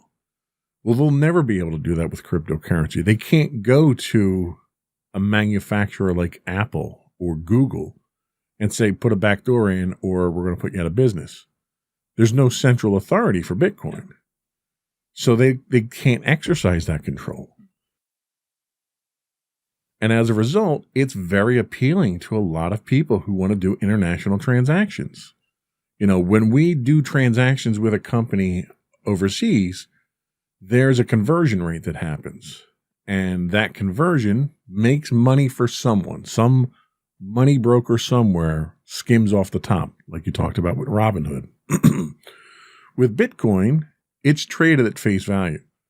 Nobody skims off the top. Nobody makes a profit off of it. And generally, when no one's making a profit off of a transaction, people have a problem with that. Yeah. So you can't have that man in the middle who's doing things. But again, cryptocurrencies are speculative. There's nothing tangible about a cryptocurrency that says, okay, well, I see that Tesla put out 20% more cars this year than they had forecast, so their value is going to go up. There's nothing like that with crypto. It's literally just made up as it goes along. And that's something that scares off investors. So what you get is a completely different class of investors that go after cryptocurrencies. As an investor myself, I'm very risk averse. I will invest money in a guaranteed 8% return any day over the possibility of a 15% return with a 50% chance of loss. That's just the way I am. I'll always go for the sure thing. I mean, I've been investing a little bit. I don't, as I've made clear by this show, I don't really understand how a lot of this stuff works. So I've been using Robinhood and they got in trouble for kind of gamifying it. But I like that personally because it makes it a lot easier to understand. And the way I've been trading it is like gambling, where if you're putting money in, you have to be okay to lose it if you mess something up, or you're okay having it sit there for a long time. Cause a lot of stocks are, like you talked about with the Disney example, a long-term thing. So I haven't been doing it enough to understand how I do it. But at least with the crypto stuff, I was doing it daily, trying to get just the smallest amount of value out of it. Where it's not a set 8%, a guaranteed 8% return like you were talking about. So it is weird seeing the comparison of, play it safe long term, but with crypto, it's play it now and hope for the best. Absolutely. So I guess the real overriding question is, are cryptocurrencies a good investment? So like we said, cryptocurrencies may go up in value, but many investors see them as more speculations and not real investments. And the reason for that is that just like real currencies, cryptocurrencies generate no cash flow. So for you to profit, someone has to pay more for the currency than you did, which is called the greater fool principle. Yeah, I love that one. That's a funny name. And it's a legitimate theory for investing. But if you contrast that to a well-managed business, which increases its value over time by growing the profitability and cash flow of an operation, experts note that cryptocurrencies such as Bitcoin may not be that safe. And some notable voices in the investment community have advised would-be investors to steer clear of them. Because it's gambling. Yeah, it's just gambling. You hit the nail on the head. You're probably better off going to Vegas and betting, $5,000 on black at the roulette than you aren't putting it in to cryptocurrency. Of a particular note, Warren Buffett compared Bitcoin to paper checks, saying, quote, it's a very effective way of transmitting money, and you can do it anonymously and all that. A check is a way of transmitting money, too. Are checks worth a lot of money just because they can transmit money? And I think that really boils it down, because in order to do anything with Bitcoin, you either have to generate them through very complex, very costly computational efforts, or you need to buy them. So if you invest the money to buy them, you've paid somebody money for money. Really. Yeah. And you're paying that conversion rate. Mm-hmm. If you generate it, then you're paying the money to actually, it's not free. Like a lot of people think that, and that's part of the problem, is that people think that, oh, well, cryptocurrency, I can generate that, I can quote unquote mine that on my computer. Well, I already own the computer, so it's costing me nothing. If I can mine 3 Bitcoin, that's a fortune. Well, you're not mining for nothing. You're paying the electric bill. You're paying to cool it, because it generates so much heat to do these computations. People have actually turned mining computers into heaters for their homes. Oh, wow. What they've done is they build a computer with 5 or 6 graphic processor units, high-grade graphics processor units, and they channel that heat into their house, and that's how they heat their house. That's insane. I saw one person who lived out in Colorado or something like that, and he actually funneled the heat from his cryptocurrency computer to a chicken coop, and that heats the chicken coop outside. Well, there you go. But that's no different than, because you're still paying to use that power. One of the latest trends now is they're putting a lot of crypto mining farms in Alaska so they don't have to pay for the cooling costs. So they're just pulling, put them in the ice. Yeah, they're pulling outdoor air in, and that's cooling these machines off. Yeah, I know there was this was a while ago, probably like a year ago, but the Nintendo Switch had a thing, the gaming console, where people couldn't figure out why when they played this one game, it was like some cooking game, why their Switches kept overheating. And it was because they were using it to mine Bitcoin in the background for the game. So people's Switches would overheat and turn off, and they couldn't figure out why, because it's not like, the Switch is like that big. It's not like it's a PS5 or something. Yeah. So people were like, what's going on here? And they looked into it, and they were mining Bitcoin in the background when you played the game. It was insane. Yeah. Yeah, it's scary. It really is. Yeah. For those who see cryptocurrency such as Bitcoin as the currency of the future, it should be noted that a currency needs stability so that merchants and consumers can determine what a fair price for goods is. So let's take the instance of Tesla. So they're going to be selling a car, and they're going to price the cost in Bitcoin out to what the equivalent dollar value would be. So let's say, for instance, you buy a Tesla for $80,000. Let's say that's, for the sake of easy math, that's 8 Bitcoin. All right. Say Bitcoin's at $10,000 each. Well, if Bitcoin drops in value at any point in time while you're still paying for that car, then you just got, like, if it drops to 5,000 per Bitcoin, you just paid half price for that car. What merchant is going to deal with a currency that's that volatile and that prone to have them lose money? Like, it just, for Tesla to go that route, I think puzzled a lot of people. Do you think that it's going to end up becoming regulated if enough businesses get involved? Do you think it's just going to sidestep the government and they're just going to regulate it themselves? Especially if they have the majority of it, like a Tesla or another big corporation? Well, and that's actually a very interesting proposition. You can't regulate it. You can't, because of its decentralized nature. So even if you own the majority of it, like owning the majority of a company, you control that company. If you own the majority of Bitcoin, you can't dictate the price of Bitcoin, because Bitcoin is only worth what the market will bear. So if Tesla owned 60% of the available Bitcoin out there, they could ask whatever they want. But if nobody wants to pay that value, then it's not worth that, right? Like, think of selling on eBay. Oh, I can put my Star Wars figures up on eBay and ask $5,000 for them. Doesn't mean they're worth $5,000 if nobody's going to buy them. And that's what you're looking at with Bitcoin, is that you can't deregulate. So I don't know why at this point in time someone like Elon Musk would get into it, if for no other reason than just for publicity. I'm pretty sure he had an SEC filing the other day where they have to call him like Crypto King now or something like that. Yeah, I saw that. Which one of my friends, it was half joking, but he was like, well, that's so they don't have to say he's a CEO. So when he does dumb stuff like this, he can say, well, I'm not CEO, I'm the Crypto King. Right. It's different. Right. But I don't know. He does things like, this is the man who sold flamethrowers to promote his boring company, his mining company. So we could do a whole show on him if we wanted to. Yeah. He's like Tony Stark, but not as cool. But as we said, Bitcoin and other cryptocurrencies have been anything but stable through much of their history.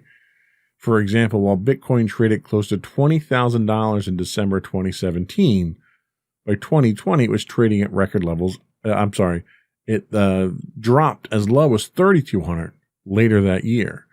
That's 70% of your value. That's ridiculous to have a drop like that. And then by 2020, it was back at record levels again. So the price volatility creates a conundrum. Hence the title to the show. Hey-o. See, you Full made fun of me circle. for the title. I did make fun. It was funny. If Bitcoins might be worth a lot more in the future, people are less likely to spend and circulate them today. So I'm going to stop buying pizzas with my Bitcoin. I'm going to hold on to them, making them less viable as a currency. So think of it almost like a commodity, like gold. So gold rarely drops in value. And what happens is a lot of people buy gold and they hold on to it because it's a good investment, because it doesn't drop in value. Nobody deals in gold as a currency anymore. It's not practical to deal in it.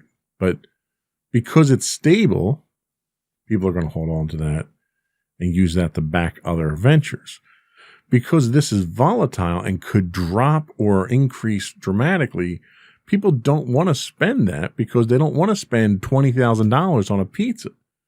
Even though it may only be $20 today, a year from now it could be $20,000. So it doesn't lend itself to being used to transmit money. And finally, they say, why spend a Bitcoin when it would be worth 3 times that value next year? And that's exactly what they're saying. It's more an investment gimmick, I think, than it is a real currency. So then do you think it will go by the wayside eventually? If people adopt this line of thinking that it's not worth the effort to spend it? I think Bitcoin has a very limited lifetime to it. I think cryptocurrency in general does. I think blockchain has other practical applications that can be used for more realistic things. I think what we're seeing right now with crypto is probably a fad because it's just too unstable. Yeah. Investors don't like instability. So you're going to find that it's going to probably lose its widespread adoption pretty quickly. Mm-hmm. But let's take a quick break and we'll come back and we'll look at what we do think of what the future of cryptocurrency is and how it's changing the world.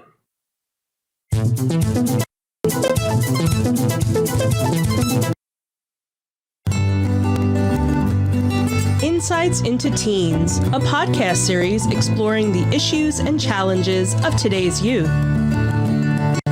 Talking to real teens about real teen problems. Explore issues from braces to puberty, social anxiety to financial responsibility.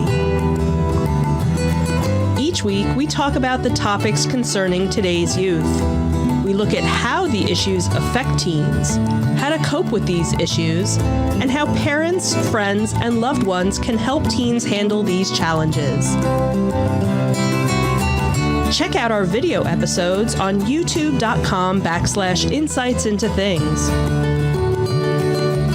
Catch our audio versions on podcast.insightsintoteens.com or on the web at insightsintothings.com.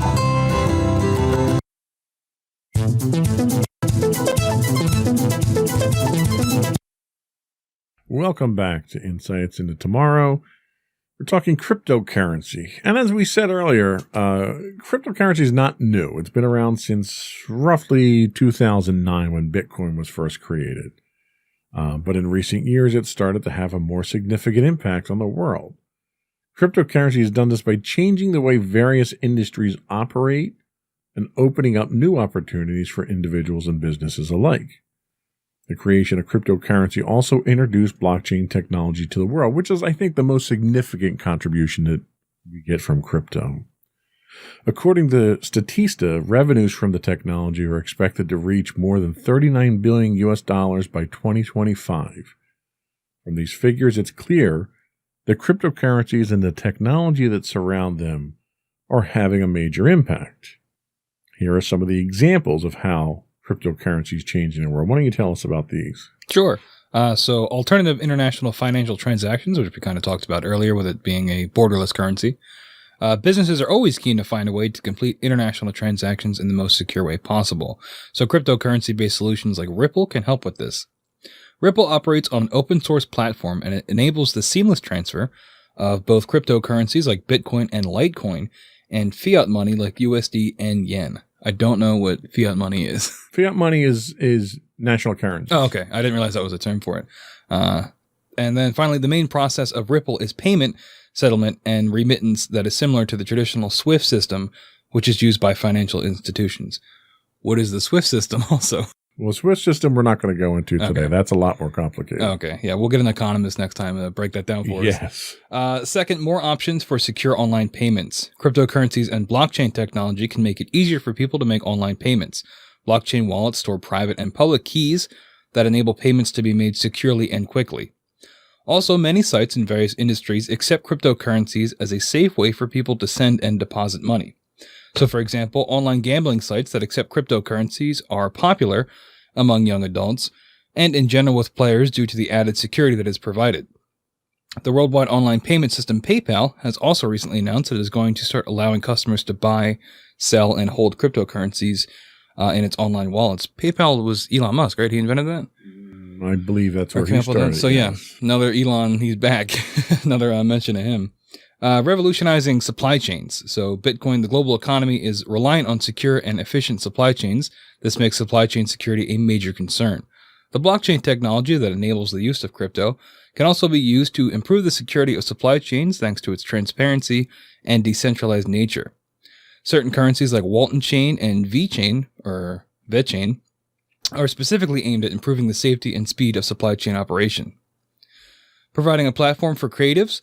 It can often be difficult for professionals like musicians to sell content without interference from middlemen like producers. So they can use crypto like XRP to allow them to sell content directly to consumers. This is because consumers can access the content and pay for it using a real-world payment solution. That's an interesting note. I never thought of that, of how it can be used to actually help people that might be, scammed by a producer or something like that. Changing the way NGOs deal with money. Non-governmental organizations, NGOs, engage with crypto as a way of getting currency to underprivileged areas of the world. During the current crisis, the Red Cross in Italy has also started accepting Bitcoin donations from people in order to boost its fund and help it provide the support that people need. So using it for more humanitarian efforts. Sure. And the other thing we kind of have to make note of here is that we talk a lot about Bitcoin because that's in the news a lot. And Bitcoin's a form of crypto, but it's obviously not the only version. Crypto in general can be used for other different things depending on how it's generated. Like, for instance, we talked how Bitcoin has a finite number of Bitcoins that you can ever get out of the blockchain. But other currencies like Dogecoin, it's unlimited. So you can continue to generate Dogecoin, which is why the value never really soars, because there's an infinite amount of it out there. But it's also a legitimate form of currency because it is digitally signed through a very strong encryption. So something like that, you can easily use that to do electronic transactions back and forth online, or to transfer large sums of money, or, things like that, where you want to have secure, borderless transactions. That's not to say that Bitcoin's the best crypto for that, but crypto can be used for these things. It does away with that decentralized bank. It does away with these conversions. It does away with the regulations that you get bogged down in. One example, which is probably not a good example, is North Korea. Okay, so North Korea is under all kinds of sanctions. They can't trade, tea at this point in time without having some kind of sanction slapped on them. But they can trade crypto because it's unregulated. Yeah. There's no way to stop that. I didn't even think of that. Now, that's a bad example of that, but the good example of that is if you're in a oppressive third world regime that you're trying to fight for the freedom of the people there and the government is oppressing you. You can fund those operations through cryptocurrencies and still manage to get the funds that you need. Yeah, it sort of cuts out the red tape and the middleman and all that to just get the currency where it needs to be. Exactly. I think personally moving forward, cryptocurrencies themselves are going to be more of a medium than they are an asset or an investment. They're going to be used for transactions. Like a lot of business transactions use EFT fund transactions now, and you get a lot of hands touching that type of stuff through the banking industries. And I think cryptocurrencies eliminate a lot of that stuff. So I think there's a future for cryptocurrencies. I think it's very different than what we see today. I think we're going to see them take on a different role. I think we're going to see them be used by different people for different reasons. I don't think they're going to be a viable investment anytime in the near future just because of the volatility. But one of the things that we are seeing crypto use for, and again, this is a different use of blockchains, is something called an NFT, or a non-fungible token. And these are a type of cryptocurrency created on smart contract platforms such as Ethereum. And they're unique digital objects that can be cool to own or even profitable to trade. Like it's World of Warcraft or something. Similar to that. You joke, Really? but it's similar to that. But for instance, Elon Musk's girlfriend was just in the news because she put up $8 million in artwork as NFTs. The NBA is involved in this. You can purchase an NFT, a non-fungible token of an NBA highlight, and you own that highlight. Like the footage? No, just the rights to the highlight. Okay. This is where it gets confusing. Yeah, I'm kind of lost. Think of it as, let's go back to the analogy of baseball cards.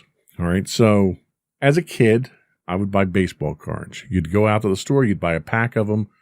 You'd open them up and you'd see what card you got. And if you got a rookie card of somebody that you knew was good, you held on to it and it had value. I could take that to a trading card store somewhere and sell it. This is sort of the same type of thing, but you never get the card. So, for instance, you pay for an NFT, and that NFT happens to be for, I say Ricky Henderson because that's the only valuable baseball card I ever owned. So you pay for a token, a digital token for Ricky Henderson's rookie card. And that card stays in the store in the window, and everyone can come by and they can look at that and they can gawk at it and they can ooh and ah and everything, but nobody can have it. They can just see it. You own it. Now you can trade it to someone else. You can sell it to someone else. You can sell that right to it, but you never actually own it. That sounds lame. Why would you want to do that?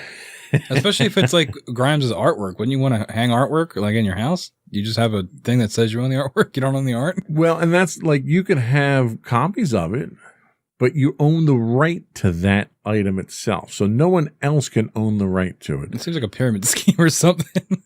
And that's how it's been described. You own by the a lot of idea people. of art. That's how it's been described. So what is fungible and non-fungible?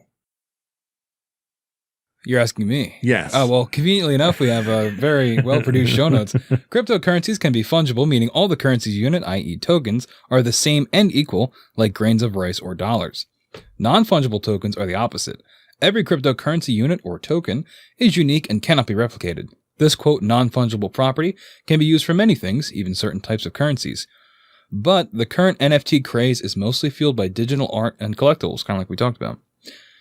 People have figured out that a unique digital object can be interesting, cool, and even have a significant monetary value. It's why the space has recently blossomed, encompassing thousands of projects involving artworks, gaming, and sports. So how do NFTs work? So it really depends on the platform, right? So given the vast majority of NFTs that are created and traded on Ethereum, let's focus on that. So NFTs created on Ethereum's blockchain, which is immutable, meaning it can't be altered, like we've talked about all blockchains. No one can undo your ownership of an NFT or recreate the same one. They're also, quote, permissionless. So anyone can create, buy, or sell an NFT without asking for permission. So if you're an artist, you can create your own NFTs. You don't have to license it through someone else. So how does that work with like the NBA? So the NBA creates their NFTs for these highlights. Okay. And they're the only ones that can create their NFTs. Right. Gotcha. They're the authority for it. Every NFT is unique and can be viewed by anyone, just like that card in the window. Anyone can walk by the window. So again, it's like the analogy I gave you with having a card that's forever available for people to use. I don't know why people would do it. Yeah. People are doing it. There's a huge budding industry, which is why I threw it in at the end of the notes here, because it kind of was an afterthought in my research in doing this. But I wanted to put it in here as another example of how blockchain itself is being used without it being technically a cryptocurrency. And I guess, let's take a step back and talk about where we think it's going to go. So we're going to take a quick break. Our last break, we'll come back and we'll talk about what the future of cryptocurrency is going to look like.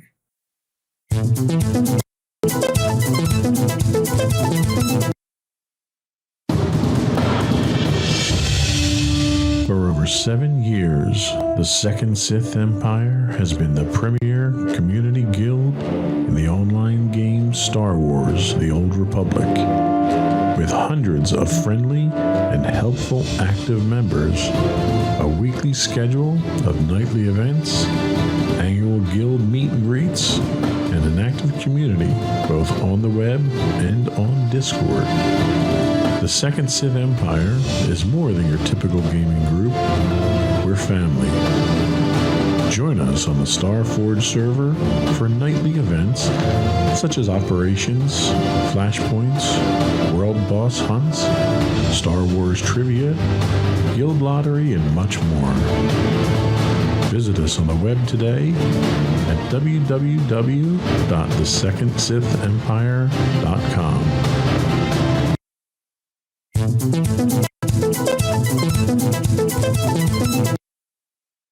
Investopedia.com says that the economic analysts predict a big change in crypto is forthcoming as institutional money enters the market. There's the possibility of crypto will be floated on the NASDAQ, which would further add credibility to blockchain and its uses as an alternative to conventional currencies. Some predict that all crypto needs to be a verified exchange-traded fund, an ETF. An ETF would definitely make it easier for people to invest in Bitcoin, but there still needs to be the demand to want to invest in crypto, which might not automatically be generated with a fund. What do you think? Where do you think we're going to go with crypto based on the discussion that we had here? What do you think its future is? Well, I didn't know a whole lot about it going in, and I've definitely learned a lot today. So I said I'd probably agree with a lot of what you're saying, is that it seems like it's the blockchain element of it seems like it's useful and can be used for lots of other things.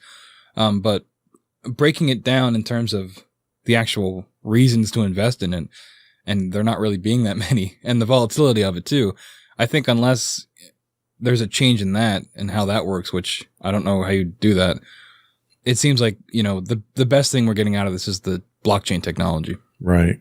Yeah. And Investopedia looks specifically at the outlook for Bitcoin, and they say the future outlook for Bitcoin is it's subject to much debate, which we kind of agreed on here. While the financial media is proliferated by so-called crypto evangelists, Harvard University professor of economics and public policy Kenneth Rogoff suggests the, quote, overwhelming sentiment among crypto advocates is that the total market capitalization of cryptocurrencies could explode over the next 5 years, rising to $5 to $10 trillion, which is, astronomical. The historic volatility of the asset class is no reason to panic, he says.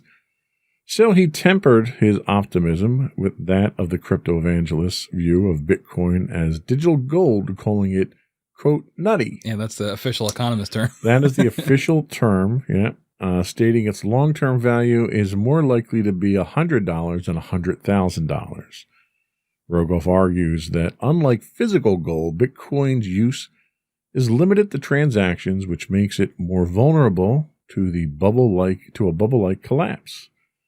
Additionally, the cryptocurrency's energy-intensive verification process is vastly less efficient than systems that rely on a trusted central authority like a central bank. And I think that's really a great place to make that distinction, is that the value or the viability of a Bitcoin is in its computational authority, whereas the value of a traditional currency or stock is in its institutional authority.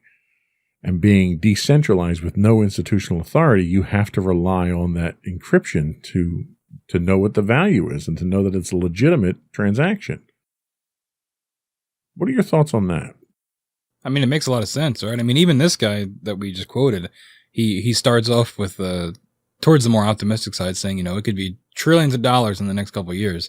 But then once he thinks about it, it seems like he tempers it, being like, well, it's also very volatile. And, he'd say the word bubble. And that kind of got me thinking of, like, maybe this is a bubble. Maybe it has the chance to collapse. And especially with it being like so nebulous too, that it might even lend itself further to a collapse. Like, .com and things like that back in, what was it, the 90s, right? When that happened? Late 90s, yeah. Yeah. So maybe, I hope that doesn't happen, because it seems like it's interesting technology. I hope that it doesn't completely collapse. And if it does collapse, maybe it can come back in some way. But yeah, it just seems like overall it's better to just be safe than sorry. Sure. Yeah. I think, we both agree that there's probably a lot more scrutiny to be paid to this. Bitcoin's main benefits of decentralization and transaction anonymity have also made it a favored currency for a host of illegal activities, including money laundering, drug peddling, smuggling, and weapons procurement. This has attracted the attention of powerful regulatory and other government agencies, such as the Financial Crimes Enforcement Network, the SEC, and even the FBI and Department of Homeland Security. In March of 2013, when this was an infant state here, the Financial Crimes Enforcement Network issued rules that defined virtual currency exchanges and administrators as money service businesses, bringing them within the jurisdiction of government regulation. In May of that year, the Department of Homeland Security froze an account of Mt. Gox, the largest Bitcoin exchange at the time, that was held at Wells Fargo, alleging that it broke anti-money laundering laws. New York's Department of Financial Services issued subpoenas to 22 emerging payment companies, many of which handled Bitcoin, asking about their measures to prevent money laundering and ensure consumer protection. So these are very real cases out there that the government fearing what you can do with this cryptocurrency, and they're fearing it under the guise of illegal activity, which is legitimate, but their fear goes a lot deeper than just illegal activity.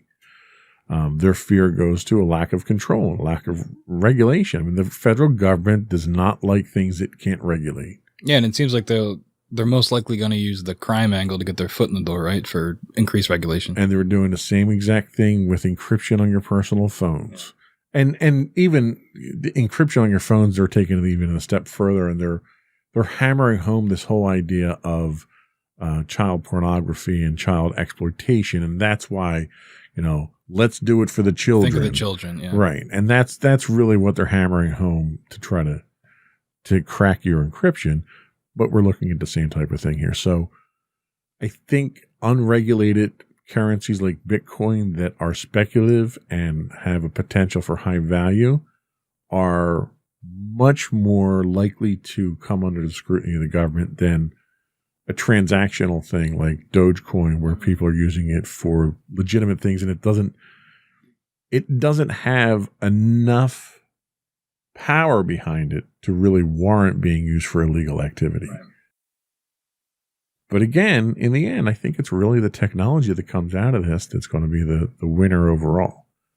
I think cryptocurrencies, I don't think they're going to go away anytime soon, but they're not changing the economy anytime soon. Governments just aren't going to allow it. Yeah, it seems like it would be that simple, right? They could just say no. Yeah. So what are your final thoughts on cryptocurrency? Well, I definitely learned a lot about it today. That was kind of nice. And I hope that our viewers learned something too, if they were as clueless as I was. But yeah, I mean, it seems like it's not as future-proof as, some of the jokes about it might make it seem like. But blockchain seems like it could be used for a lot of really good things, and hopefully good things. And I'm curious to see where governments take it in the next 5 to 10 years. If we do end up getting, that $1 trillion level that economist was talking about, how governments are going to respond to that, and how they're going to take it seriously, or, try to outlaw it or ban it, and, around the world, and how that's going to affect it. All that is interesting to me. So yeah, it's just a matter of, see where it goes. Yeah, and I agree. I think a wait and see attitude is probably the best. I think we should not let Elon Musk, people of Elon Musk's nature lead the charge on this. Between selling flamethrowers and launching his Sportster into space for media gimmicks and stuff like that, I don't really think he's the authority that we want to use in this case here. I think it's probably best to, if you're interested in investing in it, I would suggest you do so very cautiously. I would not liquidate your 401k and dump it into Bitcoin, that's for sure. But, it's speculative. There's a chance that you could make some money off of it today. Why not get in on it like everyone else does if you do it smartly? So, but that's all we had today. Did you have anything else you wanted to discuss? No, I think we did it. All right. I think that is it. Before we go, I would ask folks once again to subscribe to the podcast. Audio versions can be found as Insights into Tomorrow. Video versions as Insights into Things. We're on Apple Podcasts, Spotify, Google, and any place you get your podcast feeds from. I would also ask you to give us your feedback. Let us know how we're doing. You can email us at comments@insightsintothings.com. You can get us on Twitter at insights_things. We stream 6 days a week on Twitch when I don't have technical difficulties like this week. On Twitch, we are at twitch.tv/insightsintothings. If you have a Amazon Prime membership, you do get a free Twitch Prime monthly. We would love it if you sent that our way. Helps us to keep the lights on around here. And we have a lot of really bright, hot lights around here we have to keep on. We don't use it to mine Bitcoin. I promise you that. You can get us on Facebook at facebook.com/insightsintothingspodcast. We're on Instagram at insightsintothings.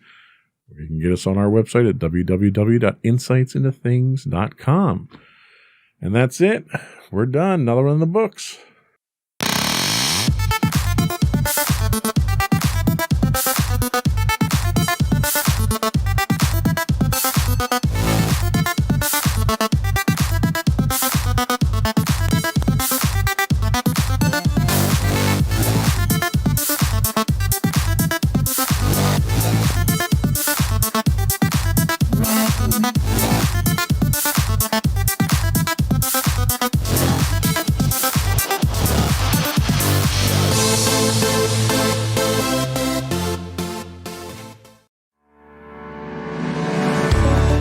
Insights into Entertainment, a podcast series taking a deeper look into entertainment and media.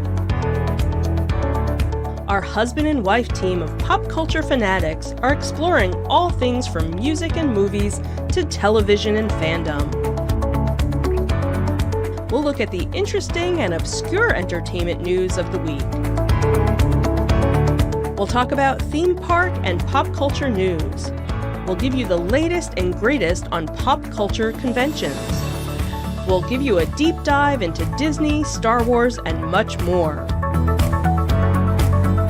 Check out our video episodes at youtube.com/insightsintothings. Our audio episodes at podcast.insightsintoentertainment.com, or check us out on the web at insightsintothings.com. Insightful podcasts by informative hosts.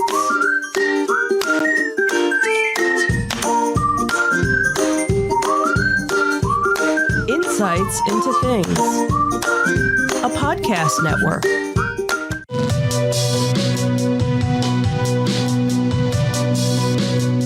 Welcome to Insights into Tomorrow, where we take a deeper look into how the issues of today will impact the world of tomorrow. From politics and world news to media and technology, we discuss how today's headlines are becoming tomorrow's reality.